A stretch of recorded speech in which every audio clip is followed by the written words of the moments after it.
안녕하세요. 저는 30대 중반 여자입니다.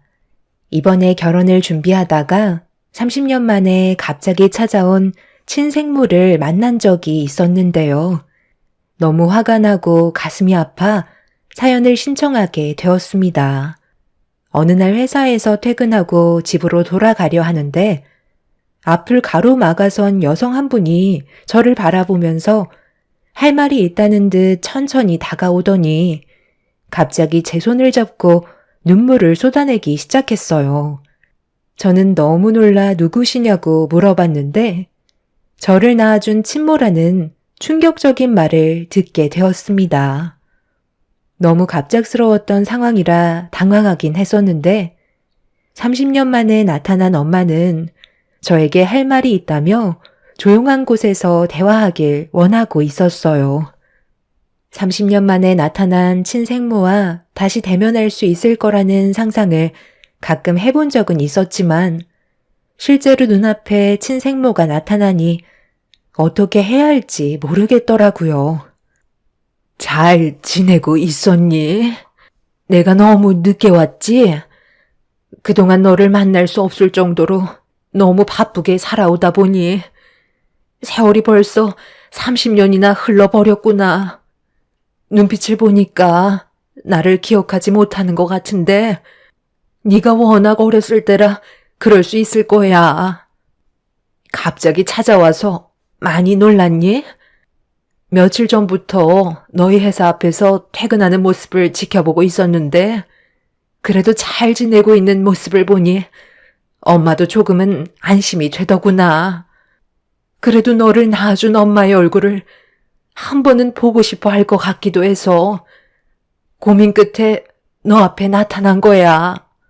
30년 만에 찾아온 엄마를 원망할 수도 있겠지만 그때는 사는 게 너무 힘들었고 우리 가족 모두가 굶어 죽을 수도 있었던 상황이었던 터라 너를 고아원에 두고 올 수밖에 없었어. 그때 6살 정도였던 너도 상처를 많이 받았겠지만 엄마도 너를 두고 오는 게 가슴이 찢어질 정도로 아팠는데 그때 단호하게 결정을 내리지 못했다면 우리는 이미 이 세상에 남아있지 못하는 존재가 되었을지도 몰라. 너를 사랑했기 때문에 내린 결정이었지만 나를 이해 못할 수도 있을 테고 원망도 많을 거야. 그런데 지금까지 살면서 단 한 번도 너를 잊은 적이 없었기 때문에 늦긴 했지만 힘들게 찾아다닌 결과 우리가 얼굴 마주할 수 있게 된 것 같다. 그만큼 엄마의 사랑은 변함이 없었다는 거야. 너를 낳아준 엄마가 어떻게 잊을 수 있겠어. 그만하세요. 그래서 용건이 뭔데요? 30년 만에 제 앞에 나타나신 이유가 있을 텐데 사는 게 많이 어려워지셨나요? 찾을 마음이 있으셨으면 진작에 오셨겠죠. 그동안 제가 어떻게 어디에서 살고 있는지 전부 다 파악하신 건 아니고요. 제가 버려졌던 고아원 아직까지 운영하고 있어요. 그럼 저를 두고 가신 고아원에 연락 한 통만 해보셨다면 바로 확인 가능하셨을 텐데요. 저는 지금도 저를 이 자리에 있게 해주신 분들의 은혜를 잊지 않고 아직까지 봉사하러 다니고 있어요. 제가 왜 그렇게까지 했는지 알아요? 30년이 지났어도 언젠간 저를 다시 데리러 오실 거라는 희망 하나를 가지고 살아왔었어요. 그런데 당신이 저한테 모습을 보여주기 전에 이미 몇 달 전에 보육원을 다녀가셨다면서요? 그리고 제가 어디서 어떻게 살고 있는지 물어보셨다고 하던데 그 이후로 단 한 번도 보육원에 찾아오신 적 없으셨잖아요. 그동안 제 뒷조사를 하고 다니셨나요? 보육원에서는 제가 어디 회사에서 근무하고 있는 건 전혀 모르고 있는데 제 앞에 나타나신 건 그동안 저를 미행하셨다는 거잖아요. 못 먹고 못 살면 평생 나타나지 않을 생각이셨는데 제가 잘 먹고 잘 사는 모습을 보니까 뭐라도 뜯어 먹으려고 제 앞에 나타나신 거죠?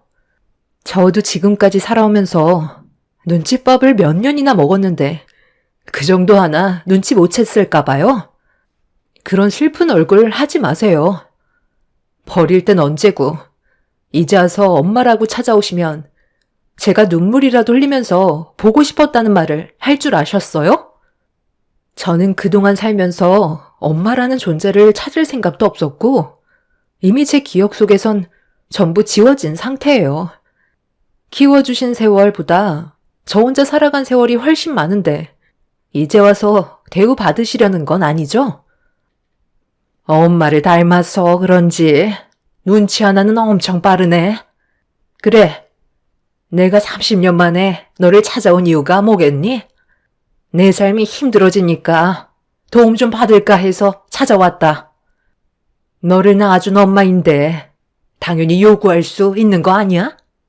보육원 그 원장도 이분 엄청 가볍네. 내가 비밀로 해달라고 몇 번이나 부탁을 했었는데 너한테 바로 얘기했었니? 이래서 사람은 함부로 믿으면 안 된다는 거야.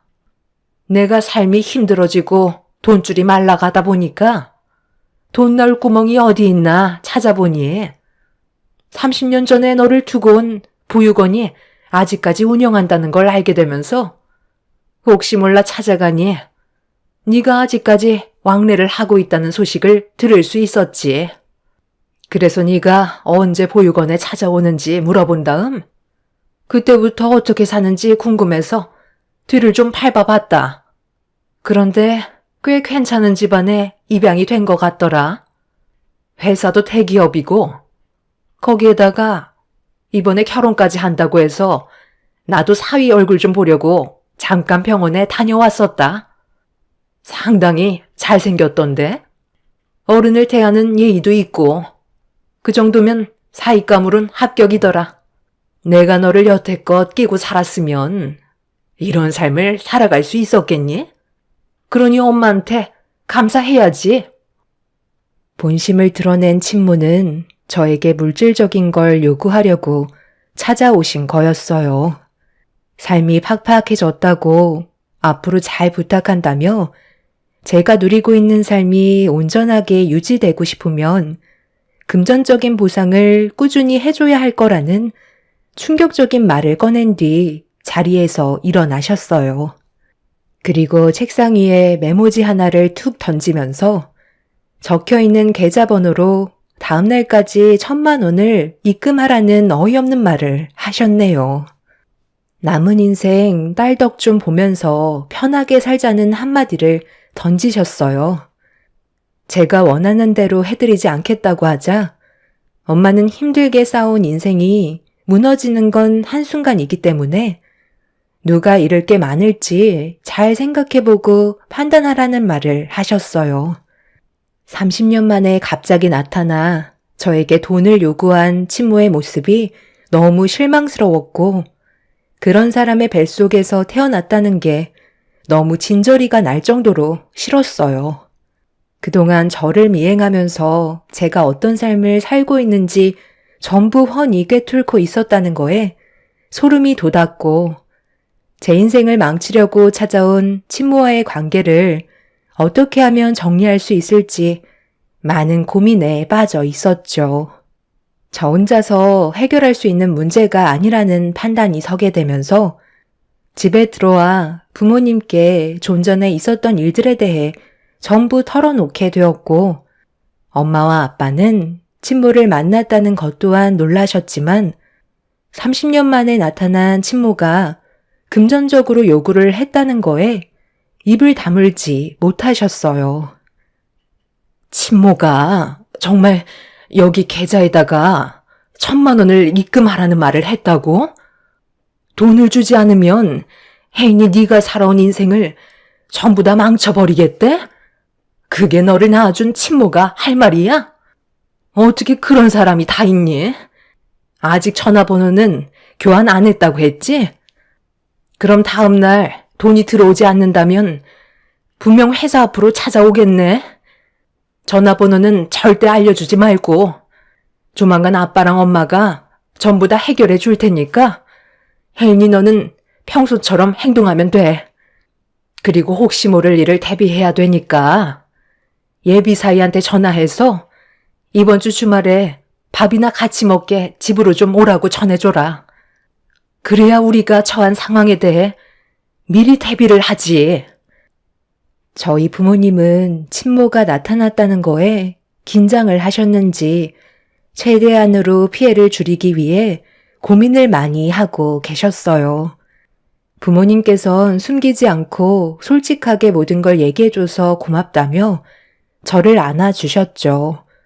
자식은 부모의 곁에 머물러 있을 때 안정감을 느껴야 되는 게 당연한 건데 친모와 만났을 때의 저는 경계와 두려움이 엄습해 왔습니다.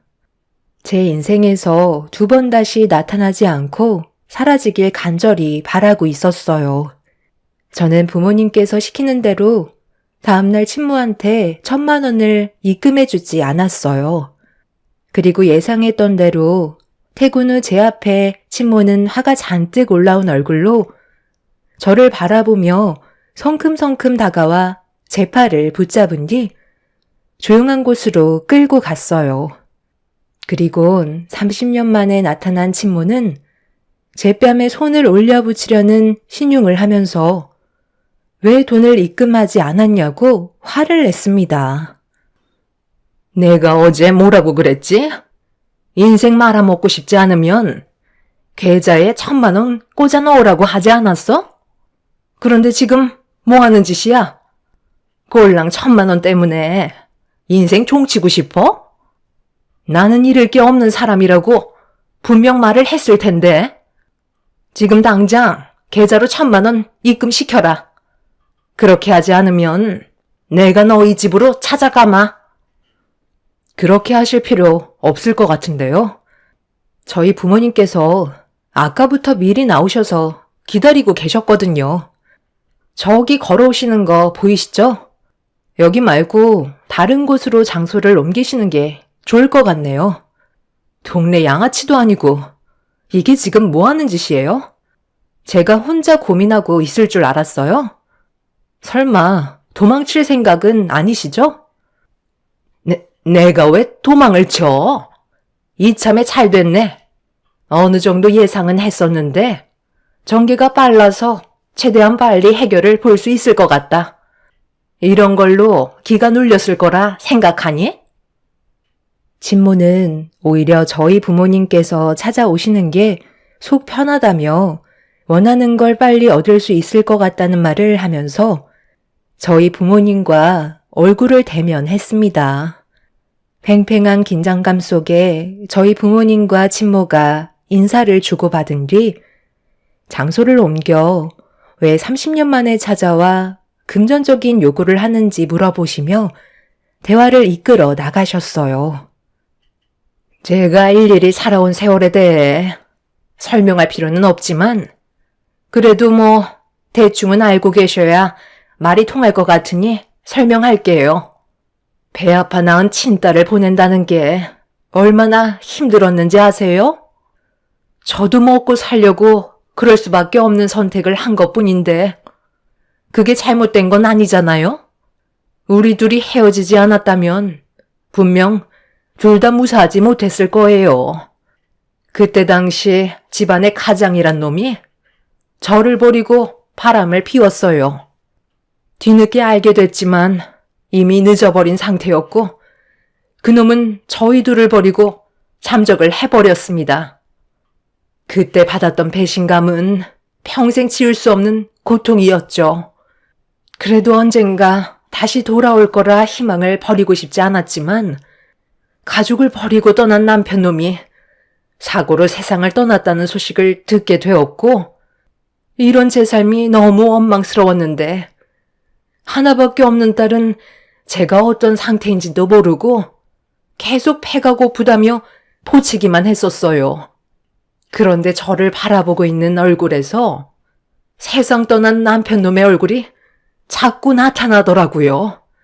너무 닮은 얼굴을 보고 싶지 않아 하루하루 사는 게 괴로울 정도였는데 그런 괴로움을 잊게 해준 한 사람이 찾아오면서 저는 결심을 하게 되었죠.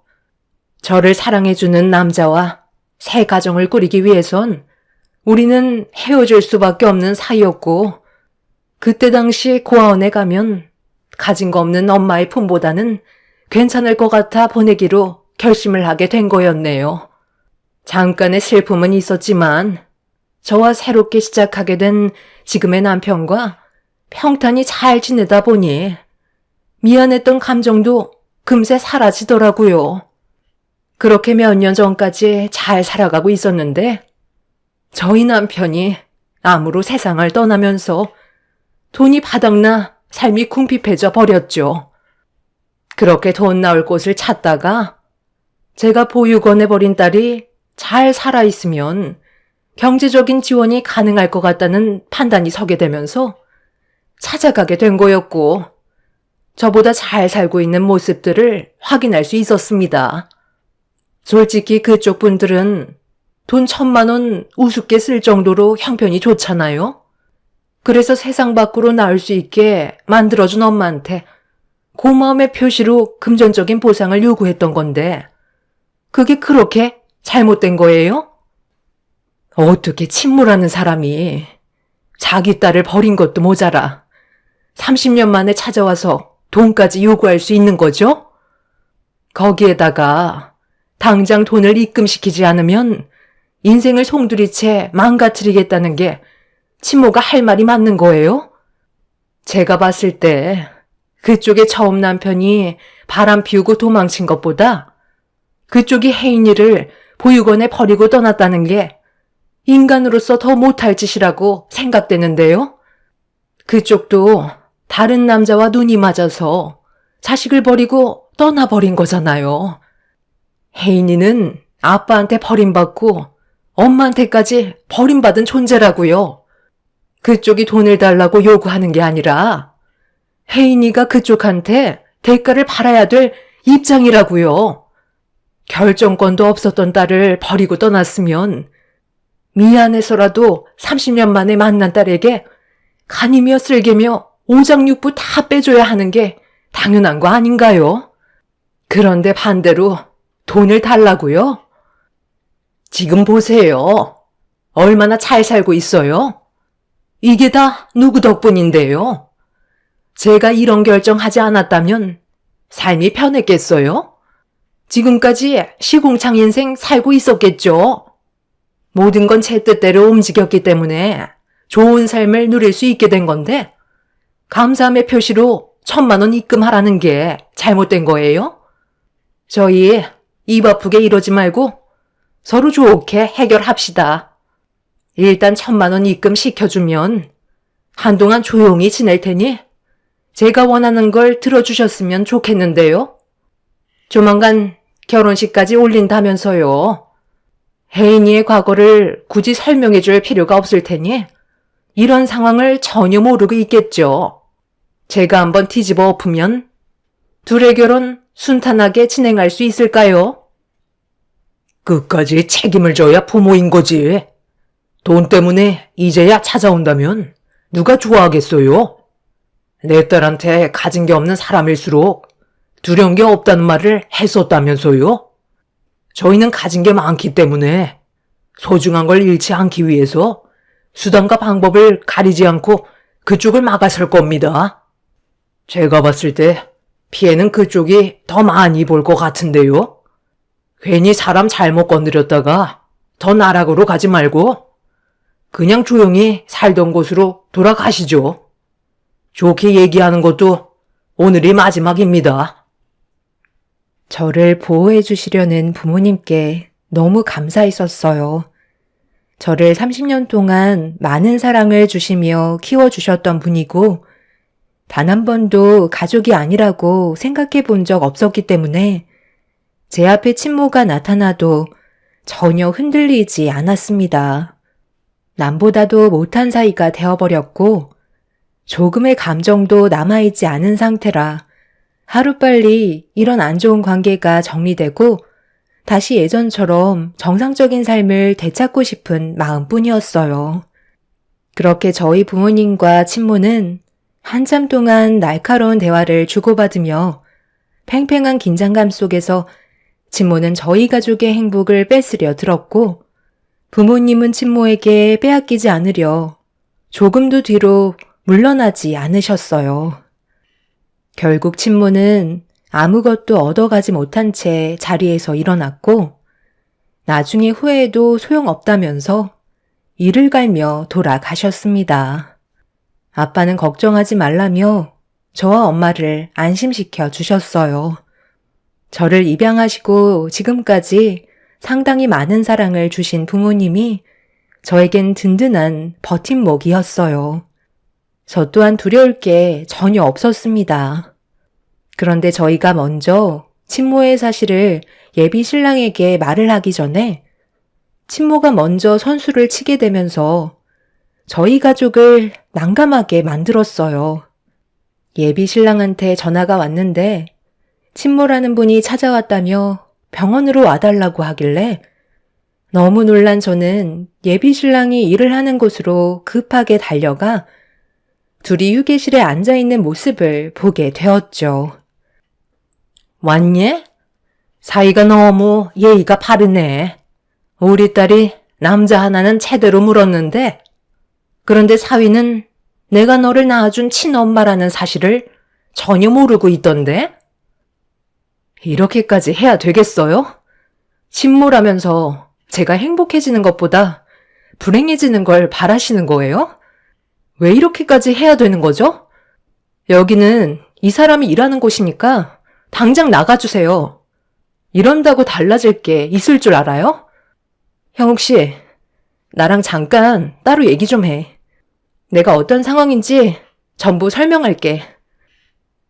당황스러워하는 얼굴로 저와 친모를 번갈아가며 쳐다보고 있던 예비 신랑은 저에게 다가와 어떻게 된 거냐고 물어보길래 저는 예비 신랑을 데리고 나와 단둘이 대화할 수 있는 곳으로 자리를 옮겼어요. 원래의 계획은 주말에 모든 사실을 얘기하려 했는데 친모가 먼저 움직이는 바람에 설명할 타이밍을 맞추지 못했다면서 친모가 어떤 사람인지에 대해 전부 솔직하게 털어놨습니다.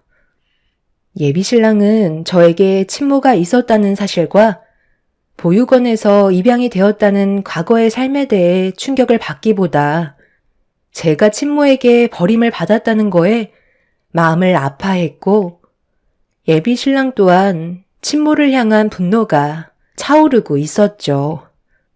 나중에 저희 부모님께서 모든 걸 다시 설명해 주실 거라며 먼저 친모를 병원에서 내쫓는 게 우선일 것 같다고 하자 예비 신랑 또한 그게 맞는다고 판단했는지 휴게실로 다시 가려고 하는데 갑자기 예비 신랑에게 전화가 왔어요. 그날 저녁에 예비 시부모님께서 잠깐 얼굴 좀 보길 원하신다며 결혼에 대해 대화를 나누고 싶어 하신다는 말에 저녁에 찾아뵙기로 결정을 한 다음 휴게실 문을 다시 열려고 하는데 안에서 친모가 통화하는 목소리가 들리길래 잠깐 귀 기울여 듣게 되었죠. 아들, 밥은 먹었어? 벌써 12시가 넘었는데 이제 그만 자고 일어나서 밥 먹어야지. 상의에 용돈이 있으니까 그걸로 오늘 필요한 데 쓰면 될 거다.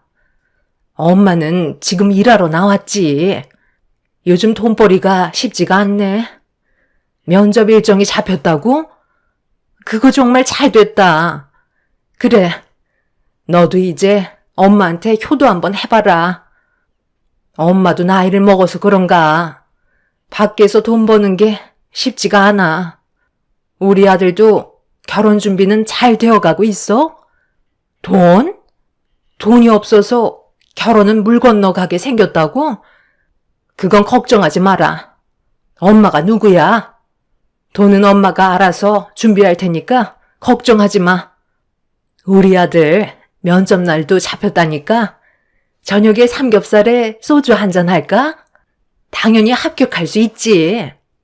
우리 아들 김성팔은 뭐래도 다 잘할 수 있으니까 걱정하지 말고. 이따 저녁에 보도록 하자. 그럼 끊는다. 아들이 있었나 봐요. 저도 당신 피가 섞여 있는데 저를 대할 때와는 너무 다른데요. 왜 찾아왔나 했더니 이제야 이해가 되네요. 당신 아들이 결혼을 준비하고 있나 봐요? 그래서 지금 이렇게까지 막장으로 일을 벌이시는 거예요? 이런다고 당신이 얻을 수 있는 건 아무것도 없어요. 왜 그걸 모르시는 거죠? 그리고 여기는 이 사람이 일을 하는 곳이에요. 당장 나가주세요. 계속 이런 식으로 행동하신다면 저희도 더 이상은 두고 볼 수 없을 것 같네요. 둘이 아주 깨가 쏟아질 정도로 서로를 사랑하고 있나 봐. 그런데 이거 어쩌나? 나는 지금까지 살면서 원하는 걸 얻어가기 전까진 끝까지 물고 늘어지는 성격을 가지고 있기 때문에 내가 원하는 게 손에 들어오기 전까진 물불 안 가리고 막 나갈 거다.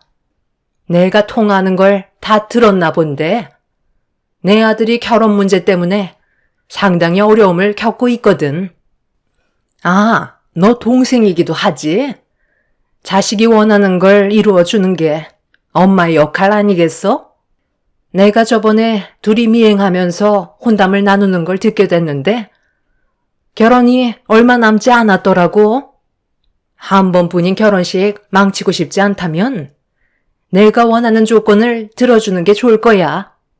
나도 이제 더 이상은 좋게 말로 하지 않을 거고 원하는 걸 얻지 못하면 막 나가기로 결정했다. 내가 너를 낳아준 값으로 10억 내와라. 의사 사이 얻었는데 그 정도는 해줄 수 있는 거잖아?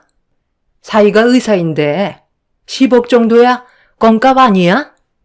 원래 계획은 1,000만 원 받고 나중에 돈 떨어지면 또 찾아와서 돈 타갈 생각이었는데 시간이 많이 급한 관계로 한 번에 일시불로 받아야 되겠다. 10억 받고 2번 다시 너 앞에 나타나지 않을 테니까 서로 힘 빼지 말고 좋게 끝내도록 하자. 내 말 무슨 뜻인지 알겠지? 10억이요? 지금 저랑 장난하세요? 10억이 누구 애 이름도 아니고 그 많은 돈을 어떻게 표정 하나 변하지 않고 뻔뻔하게 달라고 하실 수 있어요? 저희는 절대 원하는 걸 해드리지 않을 테니까 당장 나가라고요. 하고 싶은 대로 해봐요 어디. 결혼식장에 나타나서 난리쳐 보시라고요. 그런다고 눈 하나 깜빡할 줄 알아요? 제가 원하는 대로 되지 않자 진모는 자리에서 일어나 자기 아들의 결혼식을 준비해야 된다면서 저를 밀치며 돈을 토해내라고 막말을 퍼부었어요. 30년 만에 나타나 따뜻한 말 한마디, 그동안 미안했다는 한마디 해주는 게 아닌 자기 아들 결혼식과 앞으로 먹고 살 돈이 필요하다며 10억이라는 말도 안 되는 돈을 달라는 친모가 사람이 맞는지 의심스러웠습니다. 결국 예비 신랑이 당장 나가시라며 업무 방해죄로 경찰에 신고하겠다고 하자 그제서야 어쩔 수 없이 나갔지만 친모의 얼굴에는 분노가 한가득이었죠. 저는 그날 저녁 예비시댁에 찾아가 제 과거에 대해 전부 다 털어놓은 뒤 결혼식 당일 안 좋은 일이 벌어질지도 모른다는 설명을 드렸고 시부모님께서는 친엄마라는 사람이 어떻게 그럴 수 있냐며 입을 다물지 못하셨습니다. 원하는 대로 끌려가게 되면 한도 끝도 없다면서 절대로 도와주지 말라고 신신당부하셨어요. 다행히도 시부모님께서 제 과거를 크게 문제 삼지 않으셨어요. 지금 현재 좋은 부모 만나 반듯하게 살고 있는 제 모습이 더 중요한 거라며 친모가 하루빨리 제 인생에서 사라지길 바라셨습니다. 그렇게 저와 예비신랑은 예정대로 결혼식 준비를 하게 되었고 친모는 저희 결혼식장에 정말 찾아오셨습니다. 부모님께서도 10억이라는 어이없는 말을 들으시곤 경호원들을 고용해 친모를 사전에 막으셨죠. 저희가 미리 사전에 차단을 해서 큰일 없이 결혼식을 끝낼 수 있었고 큰 문제는 발생되지 않았지만 진모는 결혼식을 망치지 못했다는 거에 상당한 분노를 표출하고 있었어요.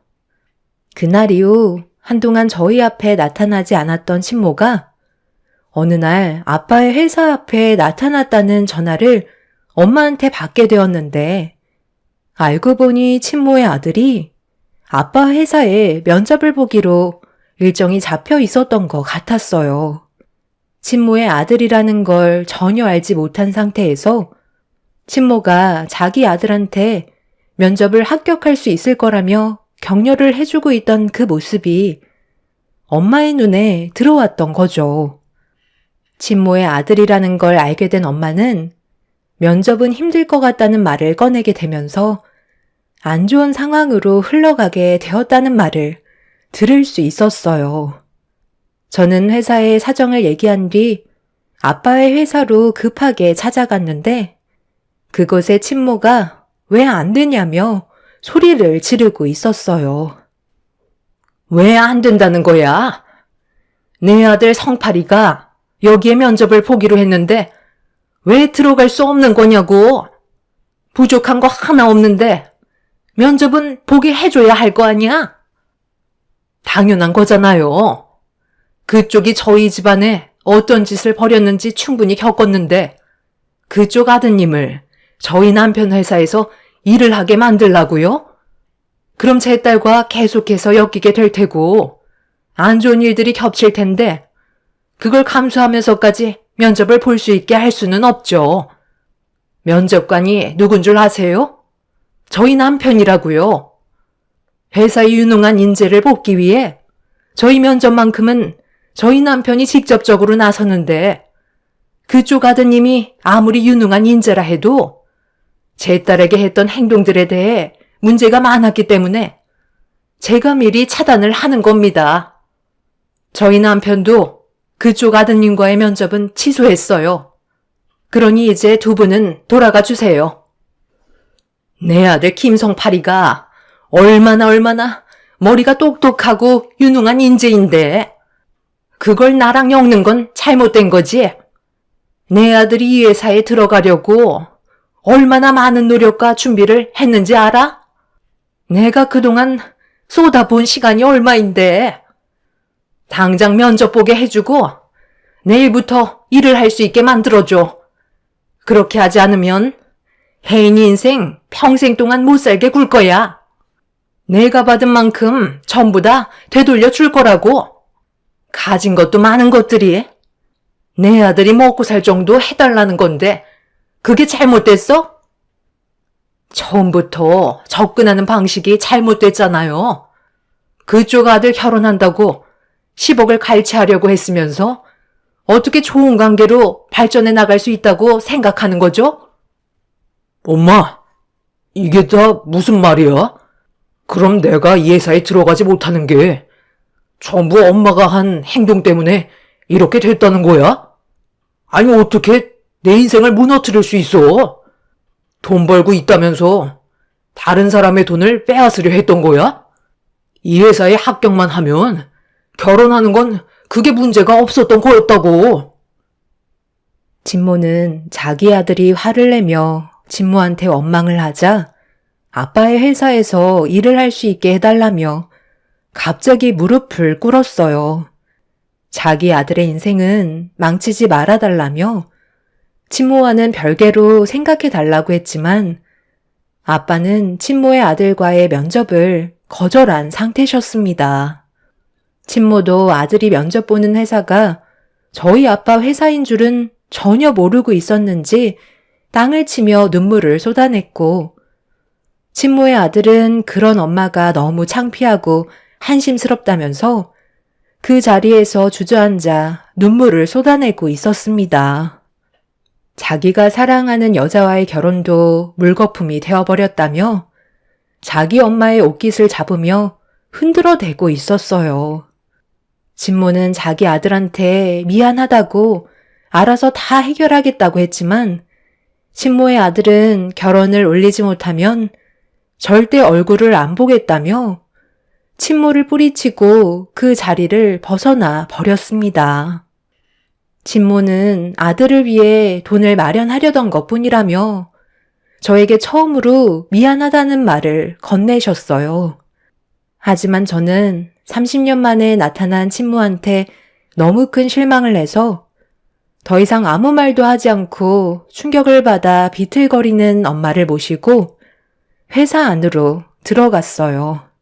건물 위에서 모든 걸 지켜보신 아빠는 그 사람들의 인생과 저희가 함께 섞이는 건 좋지 않을 것 같다고 판단해서 내린 결정이라며 가족을 지키기 위해 그 사람들을 내친 거라고 말씀하셨죠. 친모의 아들은 자기 엄마에 대한 실망 때문인지 집에서 한 발자국도 나오지 않고 얼굴조차 보여주지 않자 친모는 자기 아들에게 용서를 받기 위해 애를 쓰고 있다는 소식을 들었습니다. 식당 일하며 벌어오는 돈으로 생활을 유지하고 있다가 친모의 아들과 결혼을 약속했던 여자분이 다른 남자와 결혼을 계획했다는 소식을 접하게 되면서 그 분노가 전부 친모에게로 돌아가게 되었고 친모에게 손까지 올렸다는 충격적인 상황을 듣고 말았습니다. 인생을 막 살기로 한 친모의 아들은 술에 쩔어 폐인처럼 살고 있다곤 하지만 그런 삶이 참 안타깝기만 합니다. 30년 전에 저를 버렸으면 떵떵거리고 잘 살면 될 것을 저보다 못한 인생을 살고 있는 친모를 보니 뿌린 대로 거둔다는 걸 확실히 느낄 수 있었죠. 술 중독에 손버릇까지 안 좋은 아들을 데리고 사는 친모는 왜 그런 삶을 택했을까요? 그런 아들이 저희 아빠 회사에 들어와서 일을 했었다면 그것도 문제가 많았을 것 같네요. 지금까지 일자리 하나 제대로 구하지 못한 건 다 이유가 있었던 거였고 그런 아들 평생 먹여 살릴 생각하면 눈앞이 캄캄할 것 같습니다. 뭐든 자기가 뿌린 대로 걷어들이는 거니 어쩌겠어요.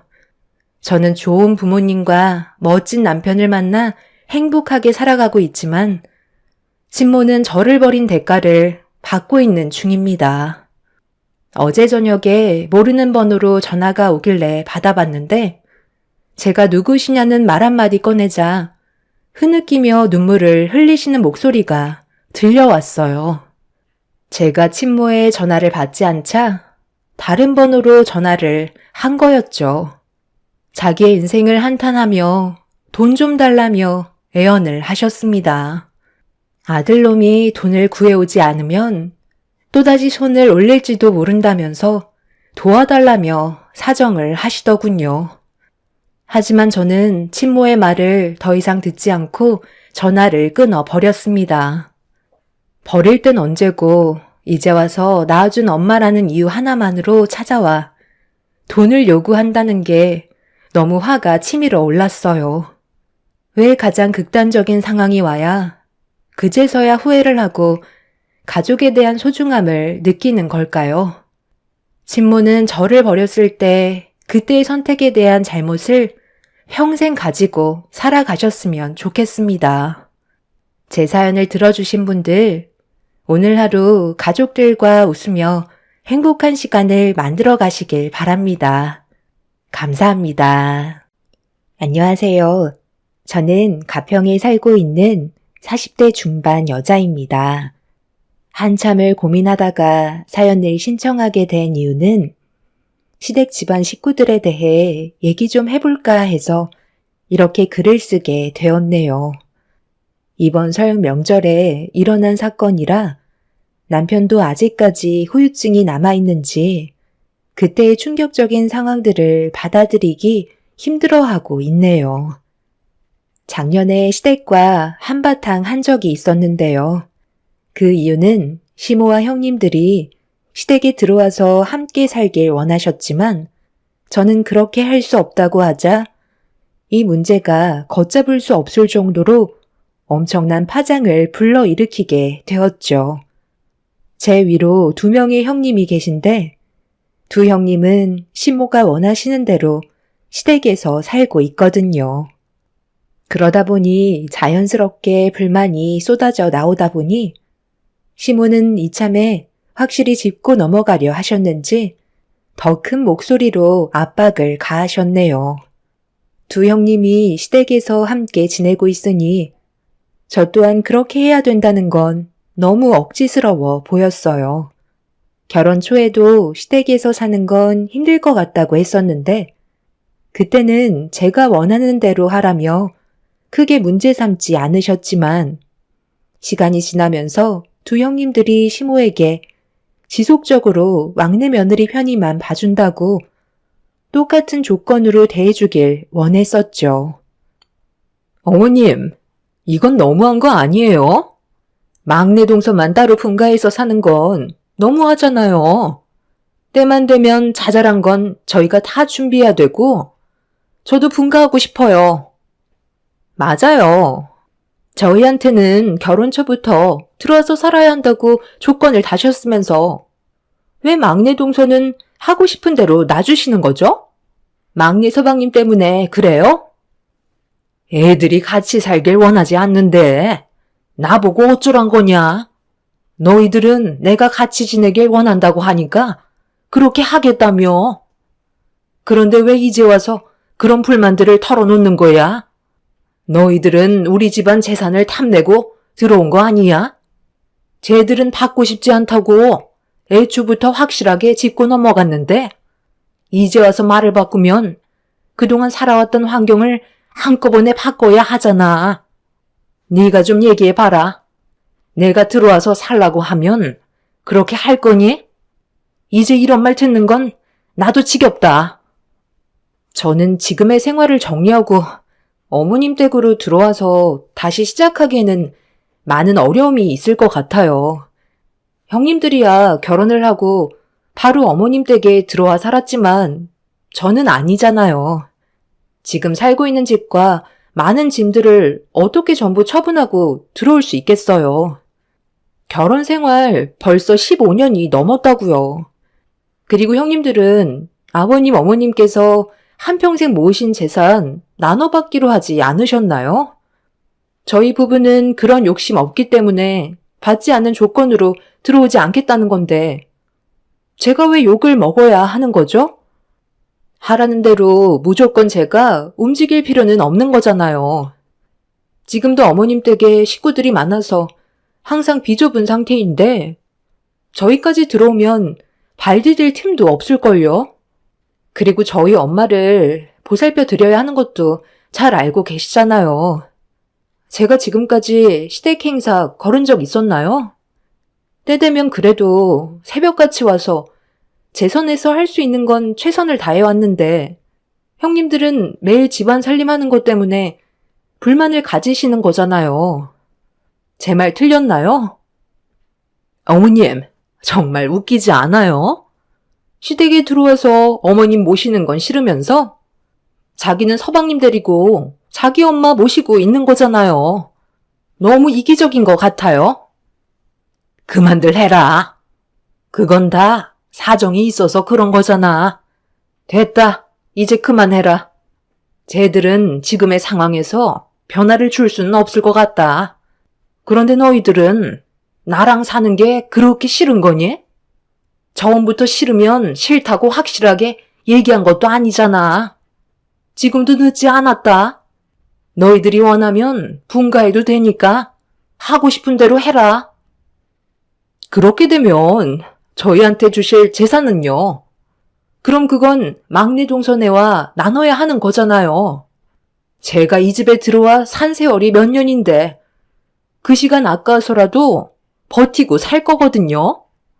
막내 동서는 나랑 나중에 따로 얘기 좀 해야 될 것 같네. 아주 혼자 편하게 지내니까 개념을 상실한 것 같아. 어른이 얘기하는데 상당히 예의 없게 말을 받아치네. 동서도 며느리로 들어온 지 꽤 됐다 이거야? 어머님이 맨날 막내라고 감싸기만 하시니까 동서가 머리만 커진 거잖아요. 제가 시댁에 들어와 살지 않는 게 두 형님들은 불만이었고 시모는 중간에서 상당히 난감하셨는지 저와 형님의 사이에서 눈치만 보고 계셨습니다. 그렇게 되다 보니 시모도 점점 지쳐가시는 것 같아 보였어요. 저한테 재산을 나눠주는 건 싫으면서 모임이 있을 때만 시댁에 찾아오는 건 또 보고 싶지 않았던 것 같았네요. 저는 형님들의 불만을 이해할 수가 없었어요. 본인들이 싫으면 나와서 살면 되는 걸 재산은 받고 싶으니까 시댁에서 나오지 못하고 발목이 잡힌 상태로 지금까지 버티며 살아왔었으면서 쓸데없이 저한테 화를 돌리는지 알 수 없었네요. 서로의 안 좋은 감정들이 계속해서 쌓이면서 점점 더 문제가 커지기 시작하자 시모가 저를 따로 부르셨어요. 그리곤 앞으로 어떻게 하면 좋을지 형님과 저와의 관계를 좋게 풀 수 있는 방법에 대해 진지하게 의논을 하게 되었죠. 무슨 얘기 하시는지 충분히 이해하는데요. 그렇다고 저희 엄마를 요양원에 모시면서까지 어머님 댁에 들어와 살 수는 없어요. 꼭 이렇게까지 해야겠어요? 나도 너한테 이런 말 꺼내는 게 쉽진 않지만 지금 집안 돌아가는 상황을 봐라. 내가 그러지 말라고 몇 번이나 화를 내고 너희 사정을 얘기했는데 이거 봐봐라. 달라지는 건 하나도 없잖니. 그렇다고 너를 우리 집에 오지 말라고 할 수도 없는 노릇이니. 내 속은 얼마나 답답한지 잘 알겠지? 사돈은 좀 어떠시니? 어머님 마음 충분히 이해하고 있어요. 하지만 저희 그동안 살아왔던 생활을 버리면서까지 들어와 사는 건 문제가 있다고 생각해요. 나중에 제가 형님들이랑 따로 얘기해서 좋게 풀어보도록 할게요. 그리고 저희 엄마는 귀만 안 들리시지?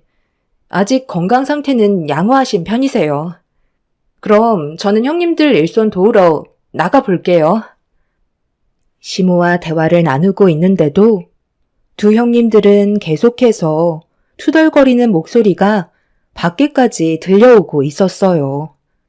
시모도 형님들 눈치를 보느라 스트레스가 상당히 많은 것 같아 보였습니다.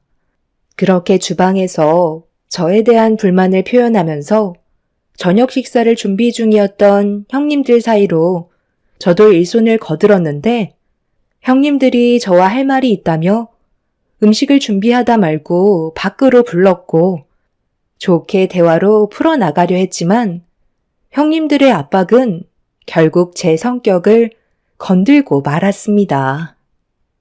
가족은 원래 함께 하는 거 아니야? 15년 동안 분가했으면 된 거지. 언제까지 우리가 동서 편의를 봐줘야 하는 건데? 귀가 안 들리는 동선의 어머님 모시고 살면 서방님만 힘든 거 아니야? 내가 봤을 때 우리보다 동서가 훨씬 더 이기적인 것 같아. 자기 하고 싶은 대로만 살고 있잖아. 우리는 뭐 이렇게 살고 싶어서 어머님 댁에 눌러붙어 사는지 알아? 동선의 어머님, 이제 그만 요양원에 보내드리고 동서도 시댁에 들어와서 농사일 같이 도왔으면 좋겠어. 아직도 일손이 부족해서 외국인 일꾼 쓰는 거 잘 알고 있지? 방도 남는데 놀리는 것보다 동서가 채워주면 가족끼리 화목하게 살아갈 수 있지 않겠어? 너무 오랜 시간 단독 생활해서 감을 잃었나 본데 집안 어른이 좋게 얘기할 때 들어야 하는 거야. 사람은 누구나 한계라는 게 있는 거고 그 이상으로 넘어가게 되면 그땐 이미 후회도 늦어버리는 거라고. 올해 안에 무조건 들어올 준비했으면 좋겠어. 집안 살림 꾸리며 사는 게 힘든 거지. 처분하는 건 금방 하잖아? 동서는 그냥 옷가지만 챙겨서 몸뚱이만 들어오면 된다고. 재산은 당연히 15년간 따로 살았으니까 그 기간만큼은 제외하고 받으면 될 것 같네. 그렇게 해줄 수 있지? 형님, 아버님께서 농사일을 워낙 크게 하셔서 재산이 많은 건 알고 있긴 하지만 저는 돈에 대한 욕심이 없어요. 그냥 소박하게 살면 그걸로 만족한다고요. 빚 없이 버는 돈으로 내 가정 잘 꾸려가면 되는 거지. 그 많은 돈 받아서 뭐 하게요. 그리고 아버님 어머님이 세상을 떠나셔야 재산을 받을 수 있는 거잖아요. 그때가 언제인지 아직까지 정해진 것도 아닌데 제가 들어와 살 이유는 없는 거죠. 저 혼자 편해 보여서 계속 강요하고 계신 것 같은데 밖에서 사회생활 하는 것도 쉬운 건 아니에요. 어머님이 형님들 눈치 보며 살고 계시지 형님들이 어머님 눈치 보며 사는 건 아니니까 사회생활 하는 것보다는 편하잖아요? 시부모님 삼시세끼 해드리는 게 싫으셔서 저보고 들어오라는 거잖아요. 형님들도 성격 정말 많이 변한 거 알아요? 예전에는 그래도 아버님 어머님 목소리면 조용히 받아들이시더니 이제는 머리 위에 군림해서 휘어잡으려 하시잖아요. 남이 보면 아버님이랑 어머님이 이 집에 얹혀 살고 계신 줄 알겠어요. 어머 참, 동서 지금 말 다 했어? 끝까지 고집 부리겠다는 거야? 형님, 제가 이래서 대화가 안 통할 거라고 얘기했잖아요. 동서가 차라리 안 오는 게 훨씬 낫겠다. 둘째 형님은 갑자기 제 어깨를 손으로 밀치기 시작하면서 상황을 악화시켜 나갔어요. 제 어깨를 계속 밀치는 형님의 손을 쳐내자 첫째 형님이 버럭 화를 내면서 둘째 형님한테 대들었다고 같이 저를 밀쳐댔고 결국 저항하려 했던 게 몸싸움으로 번지게 되었네요. 서로 안 좋았던 감정이 그날 폭발하게 되면서 집안은 아수라장이 되었고 새 며느리가 뒹굴며 싸우는 모습을 보게 된 시댁 식구들은 형님들과 저를 떼어내려고 안간힘을 썼네요. 난리가 난 상태에서 흥분을 가라앉히지 못한 형님들은 저를 잡아먹을 듯이 달려들었고 아주버님이 말리셔도 소용이 없었어요. 결국 인내심의 한계를 느끼신 시모는 버럭 화를 내시면서 저에게 모든 걸 정리하고 시댁에 들어오라는 충격적인 말을 꺼내셨습니다. 형님들 편을 들어준다는 게 너무 서운했던 저는 결국 눈물을 쏟아내고 말았네요. 너 그냥 들어와서 살아라. 더 이상 아무 말도 하지 말고 오래 안 해도 필요 없다. 집 팔리는 대로 짐 싸서 들어오도록 해. 그렇게 할 생각 없으면 차라리 인연 끊고 살던지 둘 중 하나 선택해라. 내가 이 나이 먹어서까지 너희들 머리채 잡고 싸우는 걸 언제까지 봐야만 하는 건데? 막내 며느리 말은 더 이상 듣지 않을 테니까 무조건 정리하고 들어와서 일손 도와라. 너희들한테도 재산 넉넉하게 넘겨줄 테니 남 눈치 보면서 일할 필요 뭐가 있겠어? 엄마, 왜 이 사람한테만 뭐라고 하세요? 형수님들이 문제 있는 거잖아요. 같이 한솥밥 먹은 세월이 아무리 길어도 저희 입장에서도 생각해 주셔야 하는 거 아니에요? 내가 방금 뭐라고 그랬어? 너희들 의견은 더 이상 들을 생각 없다고 했잖아. 내 말을 따르지 않으면 이 관계는 조금도 바뀌지 않을 거다. 그러니 당장 정리하고 들어와라. 차라리 그냥 인연 끊는 게 좋을 것 같네요. 엄마가 형수님들 눈치 보는 건 알고는 있었지만 이건 정말 아니죠. 둘 중 하나 선택하라고 하셨으니까 저는 이 사람이랑 두 번 다시 찾아오지 않을게요. 차라리 그게 가정의 평화를 지킬 수 있는 방법 같네요. 그럼 볼일 끝난 것 같으니 저희는 이만 돌아가 볼게요. 너 하나만 결정하면 모든 게 끝나는 건데 꼭 이렇게까지 고집 부려야 되겠니? 한 집에서 살면 전부 해결되는 문제잖아. 왜 대답이 없는 거야? 모든 걸 다 포기하고 저희 엄마 요양원에 보내드리고 어머님 집에 들어와 살면 뭐가 달라지는데요? 지금도 형님들이 이렇게까지 난리를 치는데 제가 들어와 살면 집안에 평화가 찾아올 것 같아요? 제가 봤을 때 지금보다 더 심각한 상태로 흘러갈 것 같은데요? 형님들은 저를 부려먹고 싶은 생각으로 머릿속에 꽉 차 있을 뿐이라고요. 형님들이 하는 일들이 많고 어머님이 도움을 많이 받으시니까 눈치를 보시는 건 당연하시겠지만 그래도 이건 아닌 것 같네요. 한 번은 오게 될 문제였고 결국 저희 부부는 시댁과의 인연을 끊어내고 말았습니다. 다시는 시댁에 가지 않겠다고 결심하게 되면서 더 이상의 분란은 일어나지 않았어요. 그렇게 시모와 형님들한테도 연락은 오지 않았지만 안 좋았던 상황들이 한동안 저를 괴롭게 만들었네요. 말로는 인연을 끊겠다고 했지만 살다 보면 그렇게 안 되는 걸 알기 때문에 앞으로 어떻게 살아가야 할지 많은 고민에 빠지게 되었죠. 저희가 안색이 좋지 않자 엄마는 금세 눈치를 채셨는지 무슨 일 있었냐며 물어보셨고 엄마한테까지 걱정 끼쳐 드리고 싶지 않아 피곤해서 그런 거라고 대충 둘러댄 뒤에 방으로 들어가 쉬었습니다.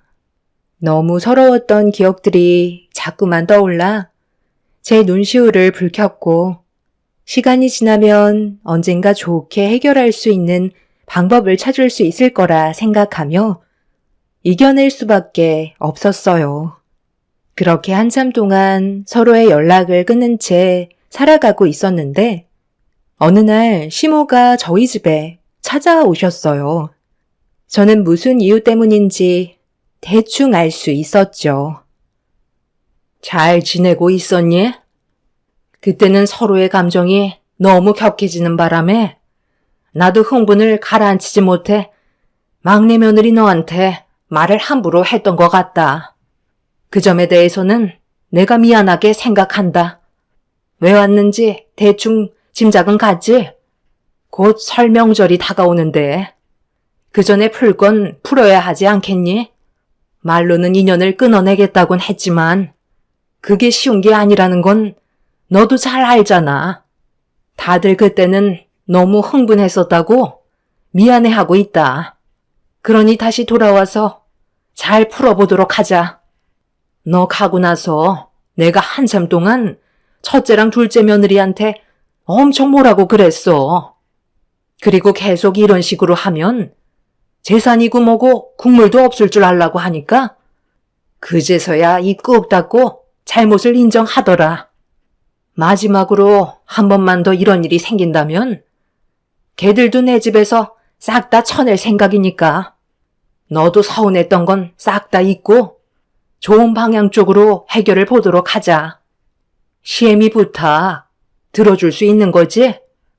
오래간만에 너희 집에 왔는데 사돈이랑 대화 좀 하다 가야 되겠다. 사돈, 잘 지내고 계셨어요?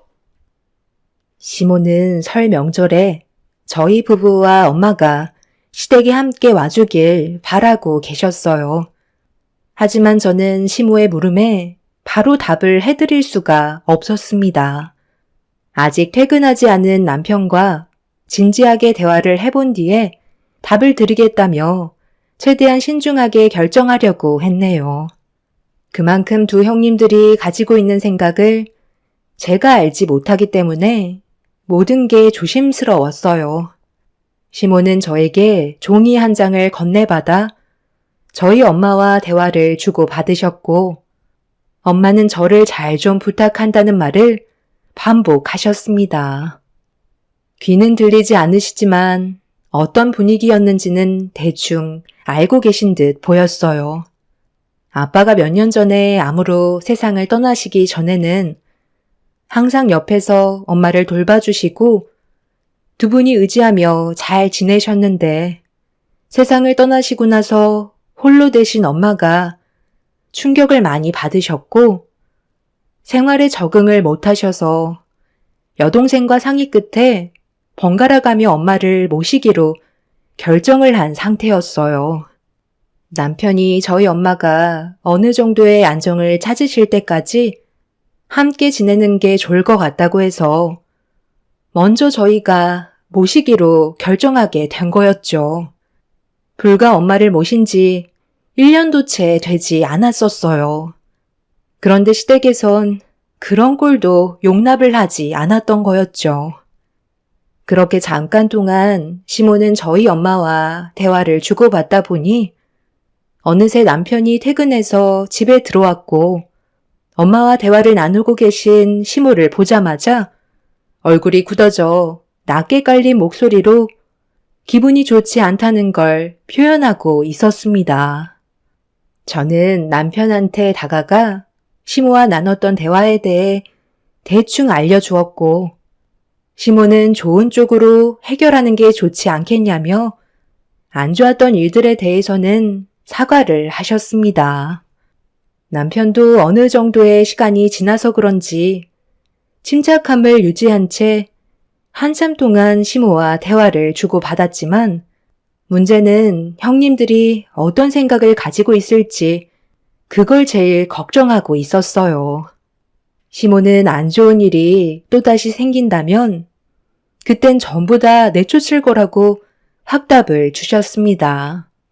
형님들도 좋게 풀고 싶어 한다며 저희가 설 명절날 왔으면 한다고 저희 부부를 계속 설득하셨네요. 늦은 시간까지 시모와 대화를 주고받으면서 상처받았던 부분들에 대해 다시는 그런 안 좋은 일이 없었으면 좋겠다고 충분히 저희 입장을 말씀드린 뒤 설 명절날 저희 가족은 시댁으로 향하게 되었네요.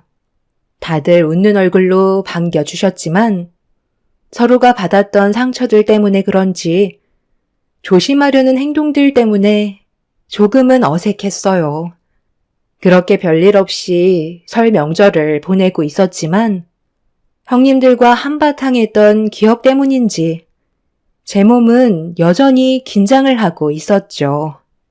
이런 어색한 분위기를 깨는 데에는 술이 제격이라며 큰형님이 당금주를 꺼내왔고 모두들 술에 의지한 채 어색한 관계를 풀어나가고 있었습니다. 두 형님들은 저에게 했던 행동들에 대해 많이 뉘우치고 있다며 윗사람으로서 넓은 마음으로 저희 입장을 생각해 주지 않았다며 다음부터는 이런 일은 절대 일어나지 않을 거라고 앞으로 서로 웃으면서 지내자는 말에 저 또한 그걸 원하고 있다는 말로 답을 해주었네요. 그동안 시댁 집안의 며느리로 살면서 만날 때마다 안 좋은 소리를 들었었는데 그날만큼은 형님들도 좋은 말을 아끼지 않았고 그렇게 분위기 좋게 하루를 마무리할 수 있었어요. 그런데 다음날 아침에 저희 가족에게 예상치 못한 충격적인 일이 다가오고 말았네요. 아침이 밝아오고 눈을 떴을 때 두 형님과 시모는 아침상을 준비하고 계셨고 저도 서둘러 일손을 돕기 시작했어요. 그런데 엄마가 보이지 않아서 시모에게 여쭤보니 잘 모르겠다며 동네 한 바퀴 돌고 계신 거 아니냐고 크게 신경 쓰지 않길래 시모의 말대로 아침 공기 쐬러 잠깐 집 앞에 나가 계신 줄 알았습니다. 창밖을 쳐다보니 엄마가 안 보이시길래 형님들에게 양해를 구하고 엄마를 찾으러 나갔어요. 귀가 안 들리시기 때문에 멀리 가는 건 위험해질 수 있는 상황이었죠. 그런데 집 주변을 아무리 돌아봐도 엄마가 보이지 않더라고요.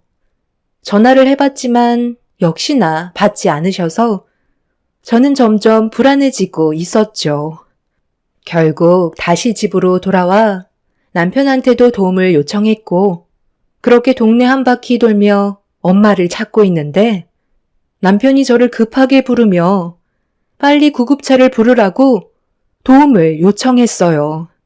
저는 남편이 있는 곳으로 달려가 무슨 상황인지 확인을 하는 순간 너무 충격적인 모습에 비명을 지르고 말았습니다. 엄마가 용수로에 빠져서 의식을 잃어버린 상태셨어요. 얼마나 계셨는지 입술은 보라색을 띠고 계셨는데 머리에는 출혈까지 있으셨네요. 제가 너무 놀라 아무것도 못하자 남편이 정신 차리라며 소리를 질렀고 그제서야 떨리는 손으로 119에 전화를 걸어 도움을 요청했습니다. 남편은 집에 가서 덮을 수 있는 걸 최대한 많이 가지고 오라고 하길래 서둘러 시댁으로 들어가 방에 있던 이불을 꺼내 나오자 갑자기 형님들이 저를 막아 세웠어요. 동서, 어디를 가길래 그 많은 이불을 가지고 밖으로 나가려는 거야? 무슨 일이라도 생긴 거야? 한창 정신없이 아침상 차리고 있는 거 몰라? 와서 도와야 할 거 아니야. 어제 우리 좋게 푼 거 아니었어? 그럼 동서도 우리한테 노력하는 모습을 보여줘야지. 이러면 달라지는 건 아무것도 없는 거잖아? 형님, 지금 저희 엄마가 농수로에 빠지셔서 위독하신 상태세요. 아직 숨은 붙어 있는 것 같은데 체온이 너무 많이 떨어지셨는지 의식이 없으세요. 일단 체온을 높이는 게 중요할 것 같아 이불을 가지고 가려는 거예요. 괜찮으시면 이불 좀 더 가지고 나와 주실 수 있으세요? 저희 엄마 이대로 보내드릴 수 없어요. 어머, 그래서 지금 아침상 준비 다 해놨는데 거기로 전부 다 가야 한다고? 새벽부터 고생해서 준비한 음식 전부 식게 생겼잖아. 농술에 빠져서 어차피 불어터진 몸뚱이 이불 덮어줘봤자 달라질 거 없을 것 같은데? 위독하시다며. 그럼 생명에도 지장이 있는 거 아니야? 그런데 지금 우리가 만든 떡국은 아직까지 따뜻하다고. 구급차 온다며. 서방님이 그 자리를 지키고 있으면 금방 올 텐데 나머지 사람들은 아침이라도 든든하게 먹어둬야 하지 않겠어? 동서는 가서 떡국이나 불지 않게 빨리 아침상이나 준비해. 아버님, 어머님 굶길 작정이야? 배고프다고 난리치는 가족들 전부 굶길 거냐고. 입을 이리 내놔. 이거 놓으세요. 형님들 지금 제정신이에요? 저희 엄마 생명이 위독하시다고 말했잖아요. 구조대에서 체온을 상승시키는 게 우선이라고 했다고요. 그래서 그 이불들을 더러운 농수로에 빠뜨리겠다고? 너 제정신이니? 그게 얼마짜리 이불들인데 이리 내놔라. 귀한 이불 내어줄 수 없다. 어머님, 방금 저희 엄마가 어떤 상태인지 전부 다 들으셨잖아요. 이러다 정말 세상 떠나게 되면 어쩌려고 그래요? 제발 도와주세요. 다들 정말 왜 그러시는 거예요? 시댁 식구들은 아무도 저를 도와주지 않았어요. 눈 하나 끔쩍하지 않고 멀뚱멀뚱 쳐다보는데 제가 할 수 있는 건 가지고 온 옷가지들밖에 없어 그거라도 챙겨서 농수로에 빠져있는 엄마한테 급하게 달려가게 되었네요.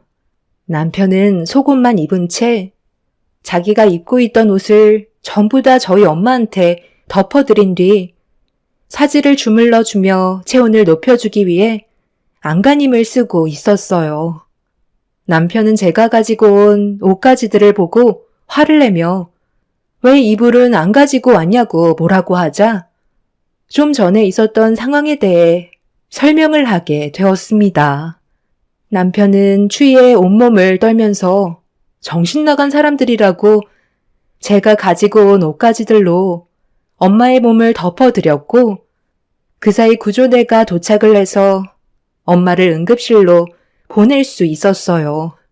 남편은 바닥에 떨어진 옷들을 다시 입은 뒤 저희 차로 달려가 응급실에 가려고 차문을 열었는데 이런 상황을 전부 다 멀뚱히 쳐다만 보며 아무런 대응을 해주지 않는 시댁 식구들이 너무 소름이 돋았어요. 저는 가지고 온 짐을 전부 다 차에 싣고 제 딸을 뒷좌석에 태운 뒤 차에 올라탔습니다. 남편은 시댁 식구들한테 소리를 지르면서 저희 엄마가 세상을 떠나길 바라고 있었냐며 한바탕 난리를 친 뒤 운전석에 올라타 응급실로 향하게 되었습니다. 시댁 식구들 전부 정신 상태가 너무 이상한 것 같아 보였어요. 다른 사람도 아니고 저희 엄마가 농수로에 빠져 위독한 상태이신데 걱정되는 말보다 떡국이 불어 터진다고 걱정한다는 건 저희 엄마가 어떻게 되던 상관하지 않겠다는 걸로밖에 안 보였네요. 정말 다행이었던 건 엄마가 농수로에 떨어지면서 정신을 잃으셨지만 심각할 정도까지는 아니었어요. 그런데 의사가 의문의 한마디를 던지셨고 저는 그 말을 듣자마자 곧바로 경찰서에 전화를 하게 되었네요.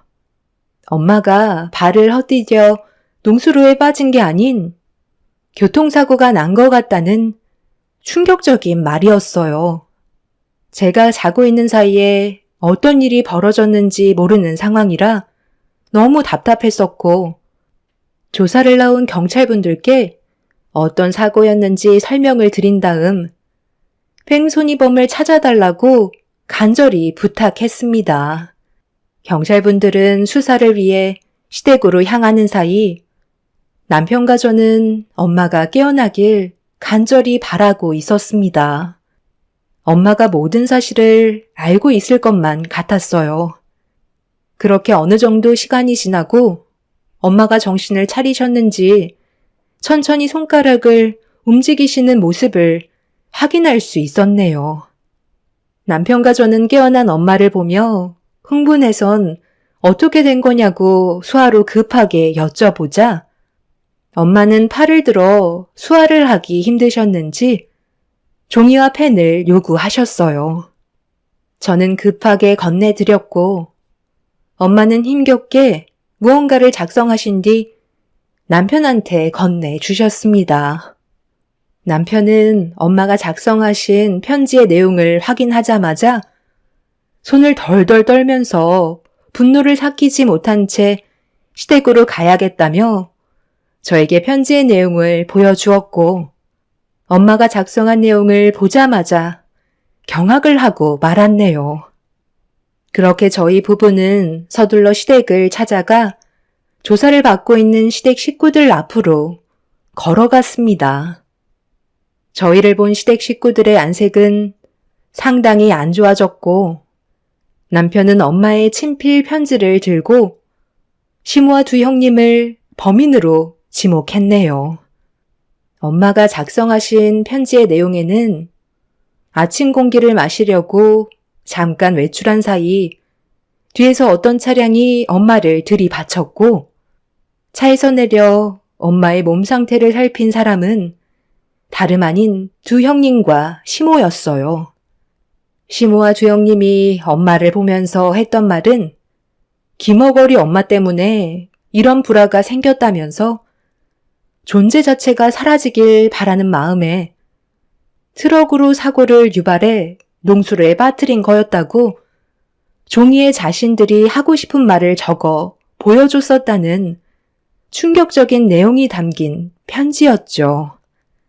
경찰들은 시댁 식구들을 그 자리에서 움직이지 말라며 저희 부부에게 집안 수색을 요청했어요.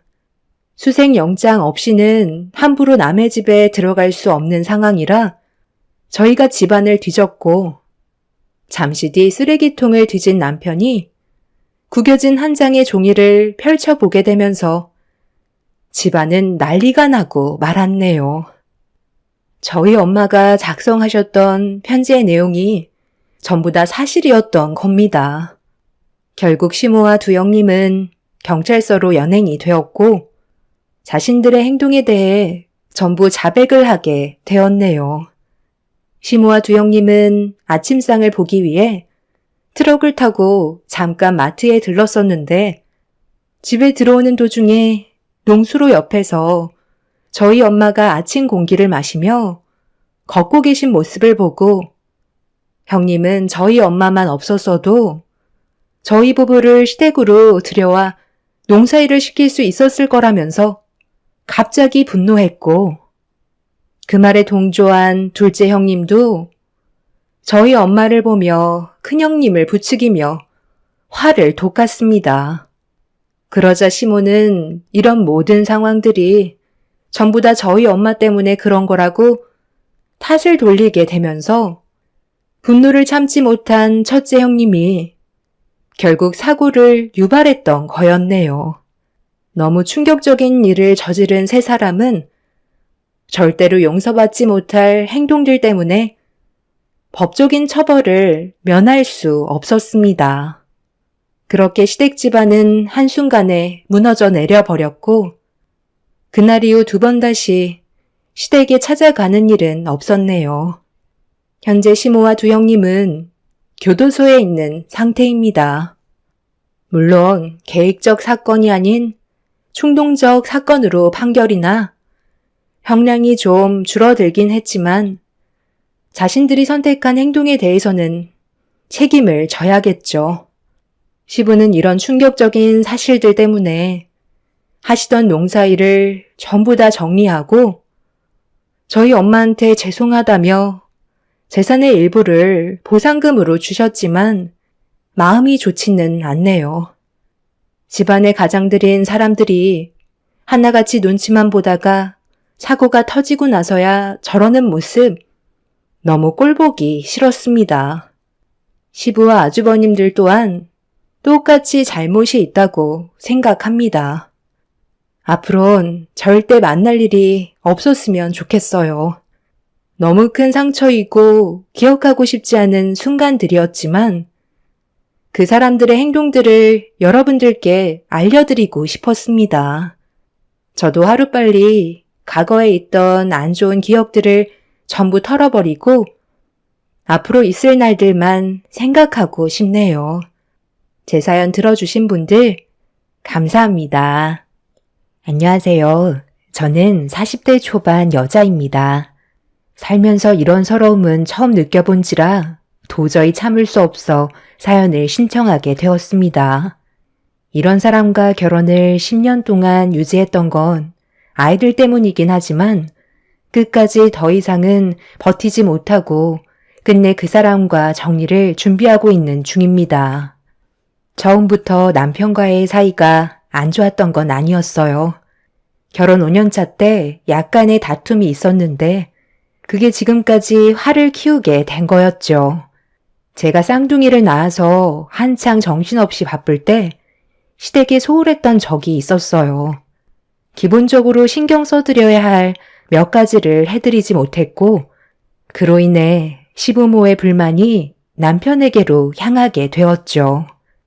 제 사정 뻔히 알면서 남편은 제 편을 들어주는 게 아닌 시부모님을 챙기지 않았다고 화를 냈죠. 갓 태어난 쌍둥이 아이를 둘이나 보고 있는데 어떻게 시부모님까지 챙길 수 있냐며 남편이 그런 건 잘 설명해 주는 게 맞지 않냐고 저 또한 불만을 얘기하자 남편은 가진 거 없는 집안 걷어들여줬더니 뭐가 그리 불만이 많냐고 저에게 상처되는 말을 아무 감정 없이 막 뱉어대기 시작했어요. 아무리 시부모님을 못 챙겼다고 저한테 막말하는 건 도저히 그냥 넘어갈 수 없었습니다. 결국 남편과 이 문제로 그날 한바탕 하게 되었고 서로에겐 씻을 수 없는 상처를 크게 남기는 일이 오고 말았던 거죠. 그러는 당신은 우리 부모님을 5년 동안 제대로 챙겨준 적은 있었어? 필요할 때만 나를 통해 시키기만 했지.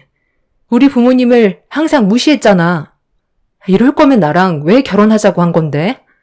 나는 당신 아내로서 최선을 다해왔다고 생각했는데 지금 어떤 상태인지 뻔히 알면서 아버님, 어머님 신경 못 써줬다고 그딴 식으로 말을 해야 되겠어? 걷어들여줬다고? 내가 당신 인생을 걷어들여준 거야. 나 아니면 누가 당신 데리고 살겠어? 애가 하나도 아니고 한 번에 쌍둥이를 낳아서 둘이나 보고 있는 거 뻔히 보이면서 시부모님을 먼저 챙기라고? 당신이 원하는 대로 해줄 테니까 집에 오면 아이들 좀 봐주던가. 환자들 보느라 하루 종일 힘들었다고 집에 들어오자마자 발 닦고 소파에 누워서 TV만 보면서 뭘 바라는 거야? 다른 집안의 가장은 퇴근하고 집에 들어오면 아이 돌보는 아내 힘들다는 거 알고 집안일이며 음식까지 해준다는데 당신은 집에 들어온 순간부터 발가락 하나 까딱거리기 싫어하잖아. 이럴 거면 뭐하러 결혼한 건지 모르겠어. 아이만 없었어도 당장 이혼했을 거라고.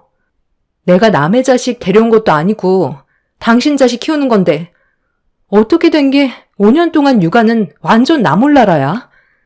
당신이 나한테 그런 말을 할 때마다 너무 정 떨어지고 같이 살고 싶은 마음까지 사라져 버린다고. 지금은 내가 다 해주니까 집에서도 편하게 쉴 수 있는 거지. 나 없으면 당신이 뭘 할 줄 알겠어? 지금은 감사하게 생각하면서 살아. 주워가지도 않는 거 불쌍해서 데리고 살아주니까. 이젠 아주 간이 배 밖으로 나왔지? 한이 사면 다야. 나도 아이만 없었어도 지금쯤 내 인생 꽃길만 펼쳐졌을 거라고. 당신이 나를 대하는 만큼 나도 똑같이 행동할 테니까 앞으로는 조심하는 게 좋을 거야. 내가 데리고 살아주는 거지. 네가 날 데리고 살아주는 거라고? 남들은 의사 남편 얻지 못해 난리인데 너는 뭐가 그리 잘나서 내 앞에서 지금 입을 함부로 돌리는 거야? 밖에서 환자 보느라 신경이 날카로워졌는데 집안일까지 신경을 써야 돼? 내가 왜 우리 부모님 서운한 말까지 들어야 되는 건데? 내기로 들어오기 전에 그런 건 미리 준비하면 되는 거 아니야? 집에만 처박혀서 애 보는 게 뭐가 그리 힘들다고. 인생 다 사는 사람처럼 내 앞에서 한탄질이야? 그리고 내가 왜 너희 부모님까지 챙겨야 되는 건데? 나 먹고 살기도 힘들고 신경 쓸 것도 한두 가지가 아닌데?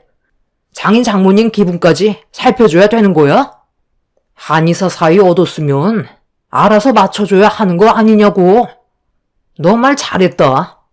남들은 의사 사이 얻으면 집안이 거덜날 때까지 퍼준다고 하더구만. 장모님은 나한테 제대로 된 밥 한 끼 대접해 준 적 있어? 진수성찬이 깔린 도시락 한 번 해준 적 있냐고. 환자 보면 점심도 거른 적도 있다고.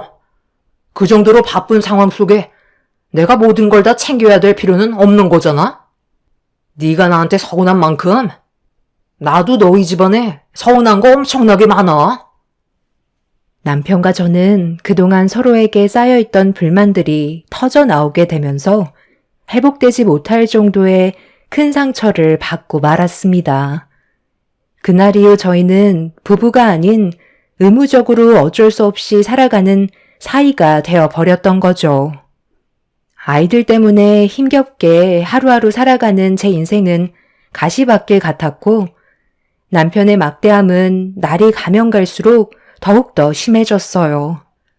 꼭 제 입에서 이혼 얘기가 나오길 바라고 있는 것 같아 보였습니다. 하지만 아이들을 우선시 생각했던 저는 앞으로 아이들의 미래를 위해 그리고 아빠 없는 자식을 만들고 싶지 않았기 때문에 저 혼자 모든 걸 속으로 삭히며 하루하루 즐겁게 사는 게 아닌 무너지지 않으려 매일을 버티며 살아왔었네요. 시부모님께서도 저를 며느리로서 많이 부족하다고 생각을 하셨는지 마음에 들어하지 않으셨고 제 마음을 끝까지 후벼 파셨네요. 나는 뭐 애 안 키워봤니? 혼자서 힘든 척은 다 하고 있네. 그동안 시부모를 우습게 봤던 거지. 그러지 않고서야 어떻게 결혼기념일을 잊을 수 있는 거니? 어머님, 결혼기념일 정도는 두 분이 알아서 하실 수도 있으시잖아요. 제가 그동안 신경 안 써드렸어요? 딱 한 번 까먹은 건데 그게 그렇게 서운하신 거예요? 당연한 거 아니니? 매년마다 받아먹었다가 갑자기 나 몰라라 하는데 내가 서운한 건 어쩔 수 없는 거잖아. 그래서 내 아들한테 얘기 좀 한 게 그게 잘못됐니? 어머님, 애가 하나도 아니고 쌍둥이라 훨씬 손이 많이 간다고요. 같은 여자로서 그 정도도 이해 못 해주시는 거예요? 제가 얼마나 정신이 없었으면 그랬겠어요. 됐다. 그만해라. 말을 해도 알아듣지 못하는데 입 아프게 얘기해봤자 뭐하겠어? 쌍둥이도 아들이면 내가 말이라도 안 했을 거다. 하필 나도 딸만 둘이냐? 잘한 것도 하나 없으면서 어디서 큰 소리야? 알 거 없으면 가서 애나 보든지. 아들, 우리는 오래간만에 나가서 외식이나 하자. 애들 우는 소리 너무 듣기 싫다. 결혼기념일날 뭐 해준 것도 없으니 밀린 집안일이나 좀 하고 있어라. 우리 오기 전까지 깔끔하게 정리해놓고 주방에 설거지 쌓여있다. 무슨 말인지 알지?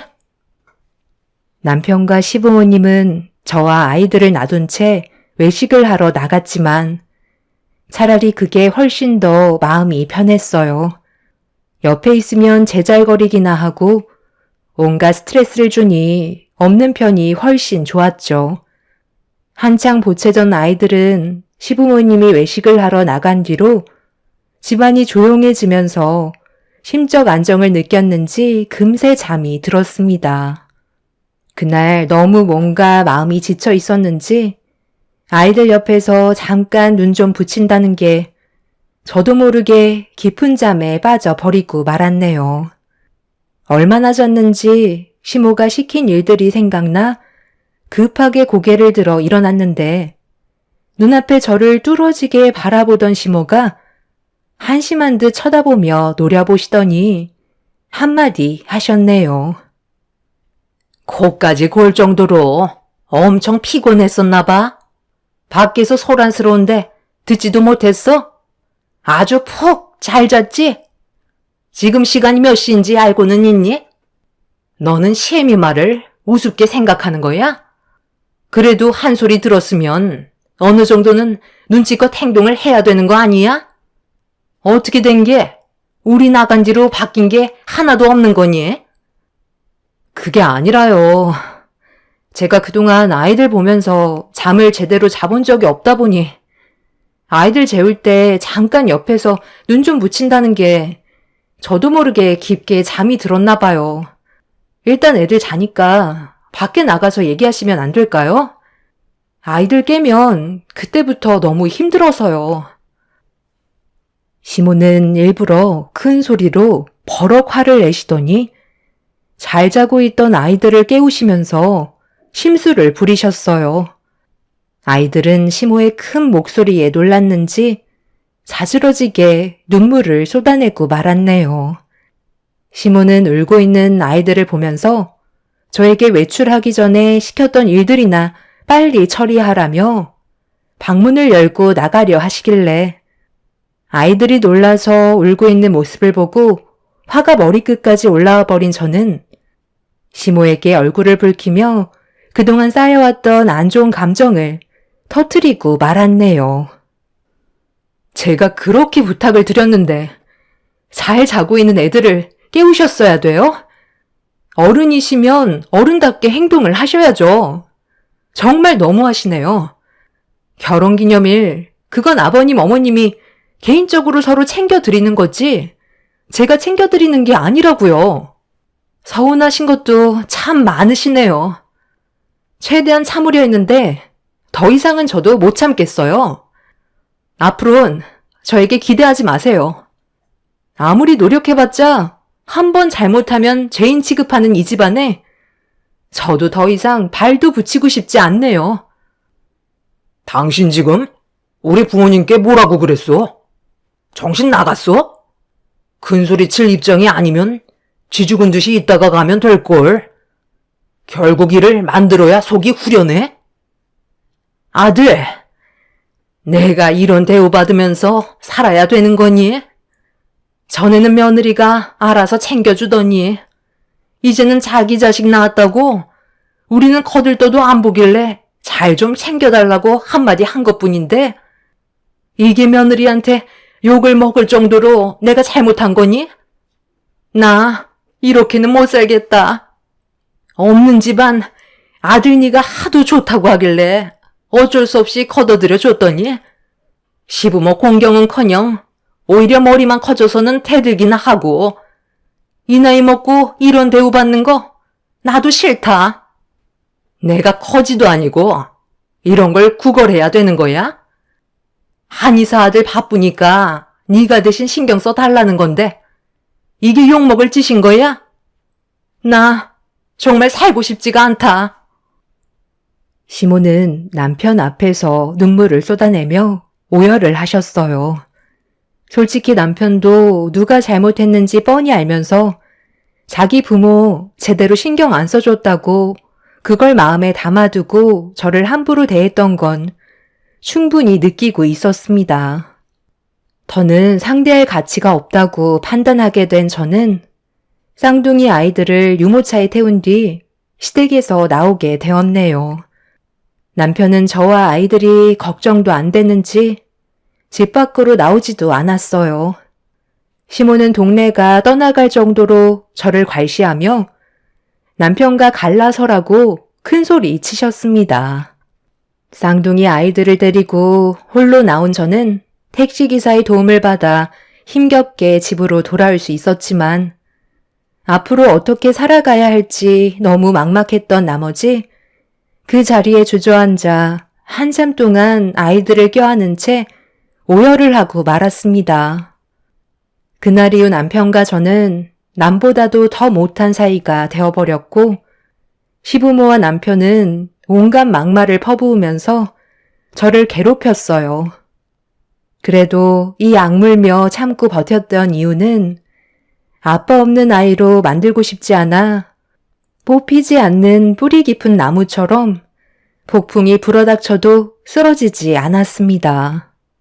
그렇게 살다 보니 어느새 그런 것도 면역이 되어버렸는지 제 마음은 돌처럼 단단하게 굳어져 있는 상태였네요. 버티고 또 버티다 보니 어느새 5년이 더 흘러가게 되면서 제 인생 10년을 남편과 함께 보내게 되었는데 제가 물러날 생각이 없어 보이자 시부모와 남편도 지쳐버렸는지 한동안 조용했었어요. 그런데 어느 날 엄마한테 전화 한 통이 오게 되면서 그동안 참고 살아왔던 분노들을 결국 터뜨리게 되는 사건이 발생되고 말았어요. 여보세요? 엄마? 목소리가 왜 이렇게 안 좋아요? 무슨 일 있는 거예요? 아빠랑 병원을 다녀오셨다고요? 어디가 안 좋으신데요? 왜 말을 못 하세요? 나도 이제 나이를 먹었는지 몸에 조금씩 문제가 하나둘 생기기 시작하네. 너희 아빠랑 잠깐 집 앞 공원 한 바퀴 돌고 있었는데 갑자기 심장에 통증이 느껴지기 시작하더라고. 무슨 이유 때문인지 몰라 당황스러웠었는데 처음 느껴보는 고통이라 걱정되는 마음에 병원을 찾아가니까 신부전증이라는 진단을 내리더라고. 꾸준하게 관리를 해야 된다 하더라고. 다행히 심각할 정도까지는 아니라서 일단 약 받아오긴 했지만 이래저래 걱정이 많긴 하네. 엄마의 건강에 적신호가 켜졌다는 말을 듣게 되면서 너무 놀라게 된 저는 도움이 될 수 있는 방법을 생각하다가 한의사인 남편에게 도움을 받아야 할지 고민을 하게 되었어요. 저희 부모님께서도 저희 남편과의 사이가 많이 안 좋아졌다는 걸 아시게 되면서 남편 한의원에는 더 이상 내원을 안 하셨지만 그래도 약은 지어줄 수 있을 거라 생각했었어요. 시부모와 안 좋은 일이 있기 전에는 제가 해왔던 것들이 있었기 때문에 약 정도는 받을 수 있을 줄 알았죠. 뭐? 한약을 지어달라고? 내가 왜 그렇게 해야 되는 거지? 비싼 한약을 4시간 들여서 왜 지어드려야 하냐고? 내가 한의사지만 사람은 가려서 봤거든. 건강에 문제가 생기셨다면 운동하시라고 해. 그게 최고의 보약이니까. 아니면 다른 한의원 찾아봐. 용한 건 많은데 굳이 나한테 그런 부탁할 필요 없잖아. 그래도 아버님, 어머님 챙겨드렸던 걸 생각해서라도 한 번쯤은 해줄 수 있는 거 아니야? 그 정도는 어려운 거 아니잖아. 내가 당신한테 언제 부탁한 적 있어?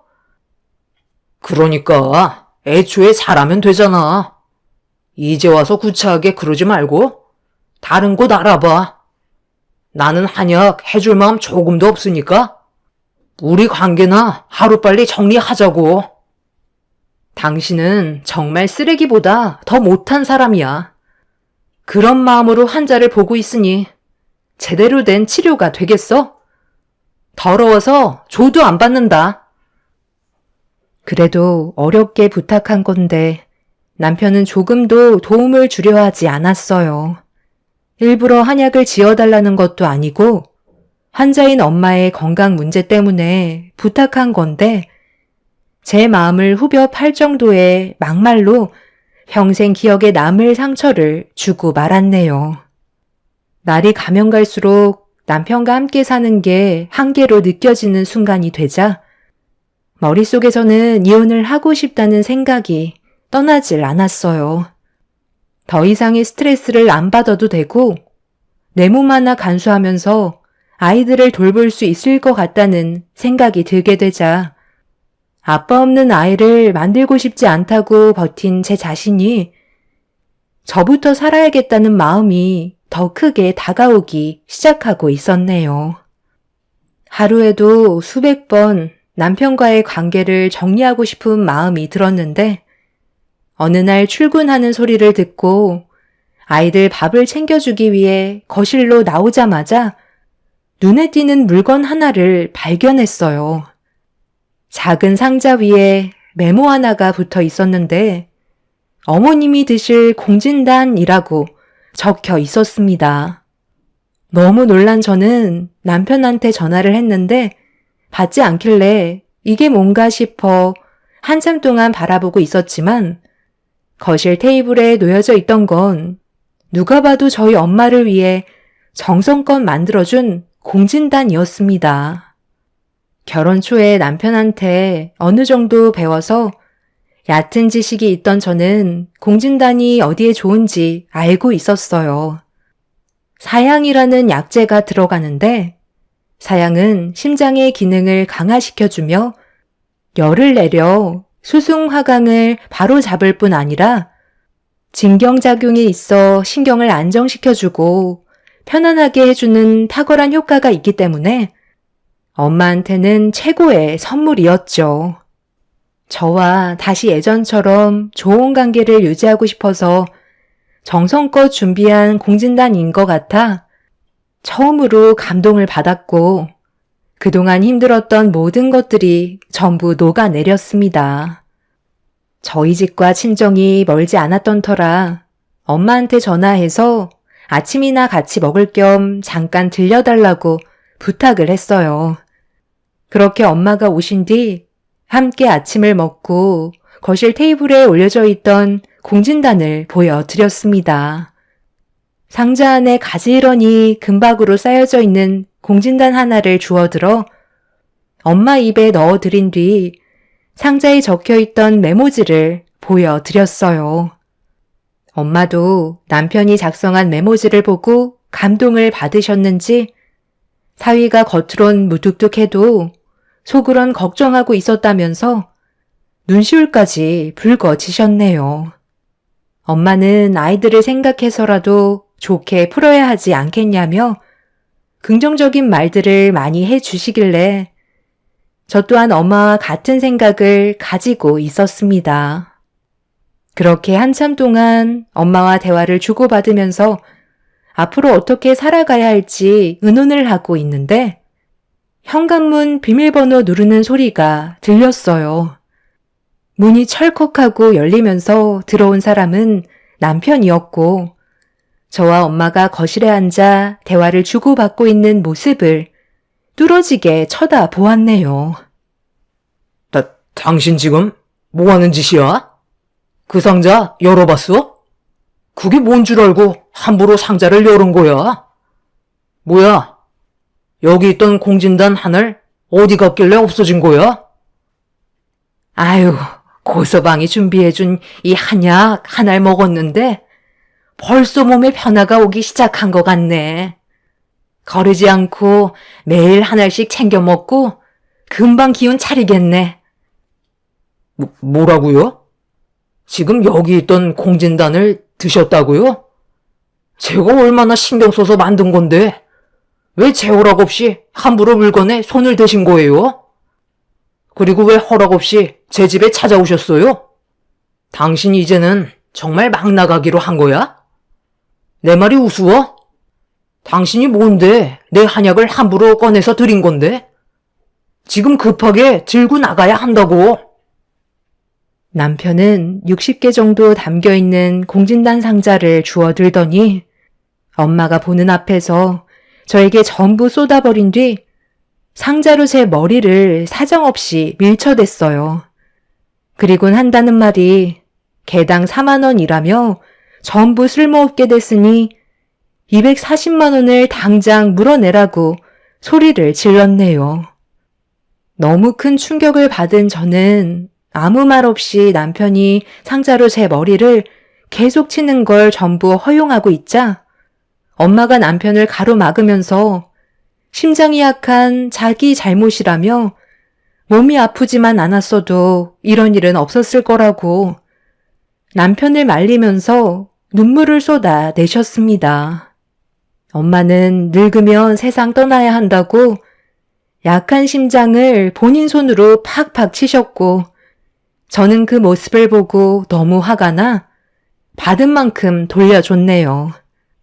남편의 손에 들고 있던 공진단 상자를 뺏어들어 남편의 뺨을 사정없이 내려친 뒤 메모지에 적혀있던 어머님이라는 분은 누군지 물어봤네요.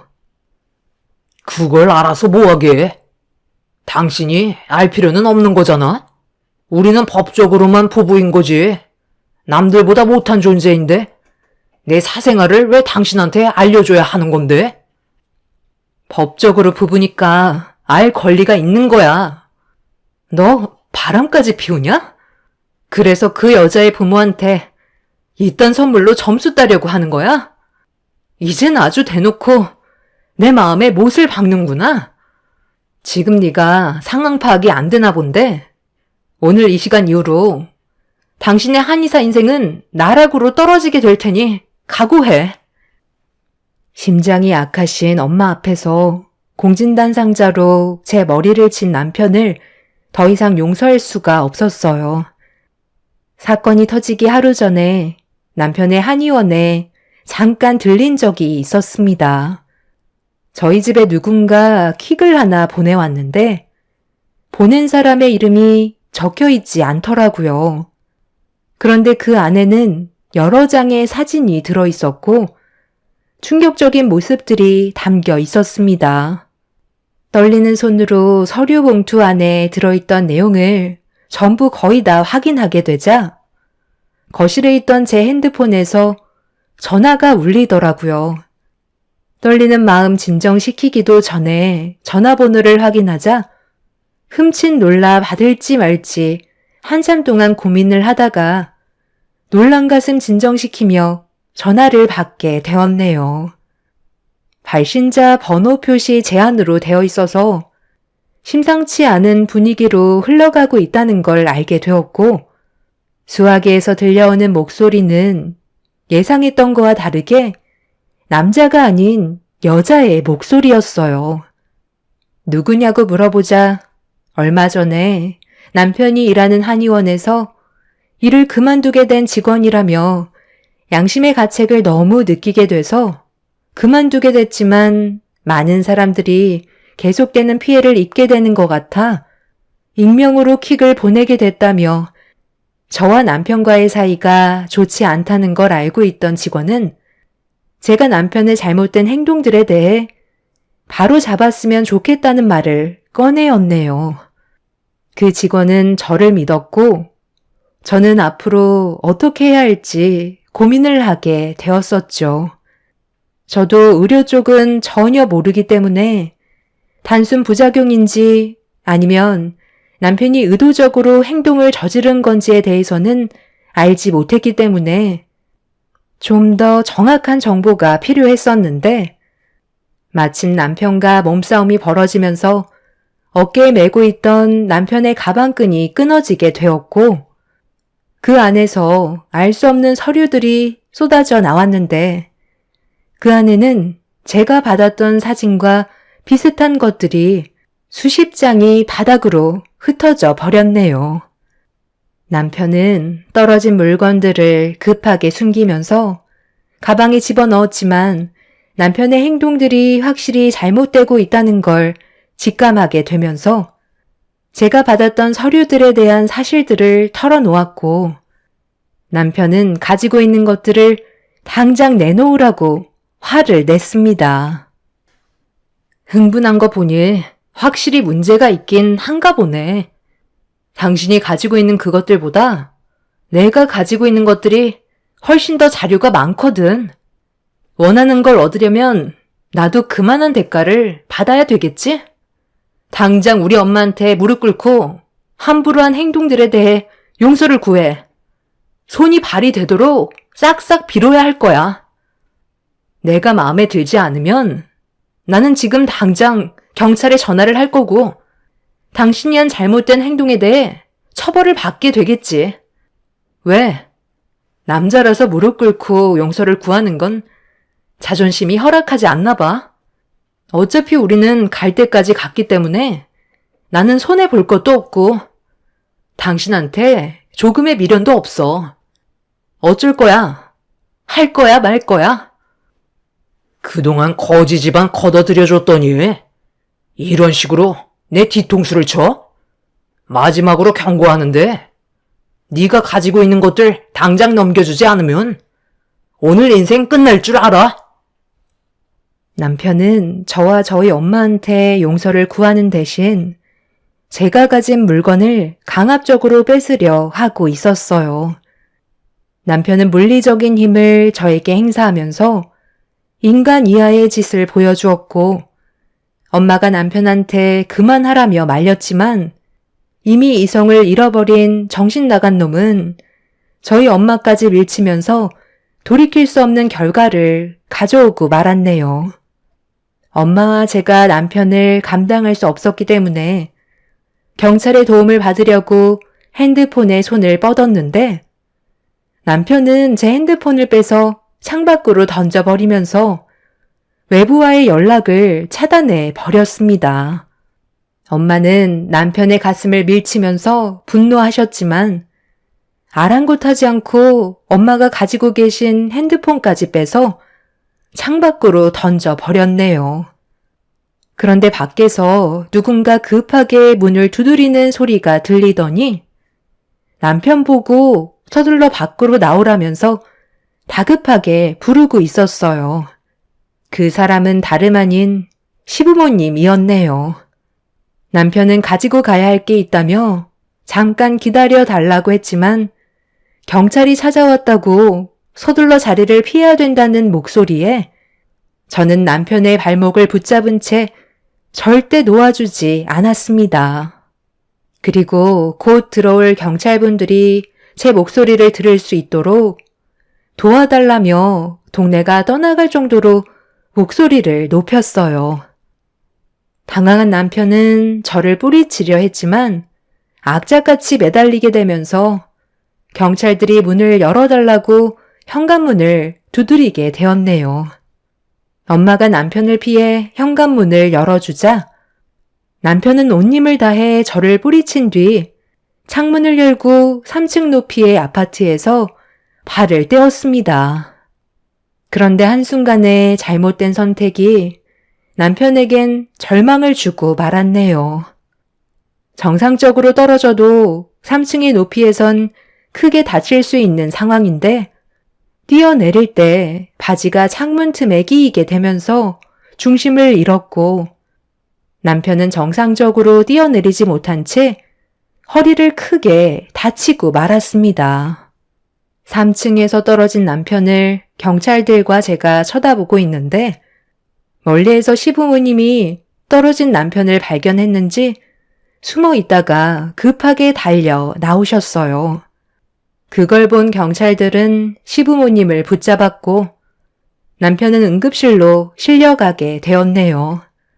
장시간의 수술을 진행하게 되었지만 허리와 목 디스크에 문제가 생겨버린 남편은 전신마비라는 진단이 내려지면서 남편의 인생은 3층에서 떨어짐과 동시에 나락으로 떨어지고 말았습니다. 그리고 경찰에 연행된 시부모님은 남편과 함께 암에 좋다는 거짓된 말로 출처도 알 수 없는 약들을 암 환자들한테 취급하게 되면서 많은 돈을 벌어들이다가 몸에 문제가 생기기 시작한 사람들이 소송을 제기하려고 준비하고 있을 때 남편과 시부모님은 암 환자들을 이용해 벌어들인 돈을 가지고 해외로 잠적하려다가 끝내 붙잡히고 말았네요. 공진단 상자는 남편과 함께 범죄를 계획했던 또 다른 분의 약이었고 그걸 저희는 엄마의 약인 줄 착각하고 있던 거였죠. 이 문제로 시부모님은 법적인 처벌을 받게 되었지만 남편은 수술 결과가 좋지 않아 폐에 계속 물이 차고 있는 상황입니다. 곧 세상을 떠날지도 모르니 마음의 준비를 하는 게 좋을 것 같다는 의사의 진단을 받게 되었네요. 차라리 잘 된 것 같습니다. 남편과 이혼을 했다면 위자료만 받았을 테지만 남편이 세상을 떠나면 모든 재산은 저에게 돌아올 테니까요. 얼마 남지 않은 시간 참아내며 남편의 마지막을 함께 하려 합니다. 눈을 뜨지 못한 채 전신마비로 혼수 상태에 빠진 남편은 그동안 저를 대했던 잘못들에 대해 뉘우치고 있을까요? 처음부터 잘못된 인연이었고 결국 이렇게 마무리가 되어 버렸네요. 앞으로 저희 부모님과 이쁜 쌍둥이 두 딸과 함께 아무런 걱정 없이 행복하게 살아가고 싶네요. 제 사연 들어주신 분들, 여러분들의 삶은 저희 가족처럼 불행이 아닌 언제나 축복이 가득하시길 바랍니다. 감사합니다.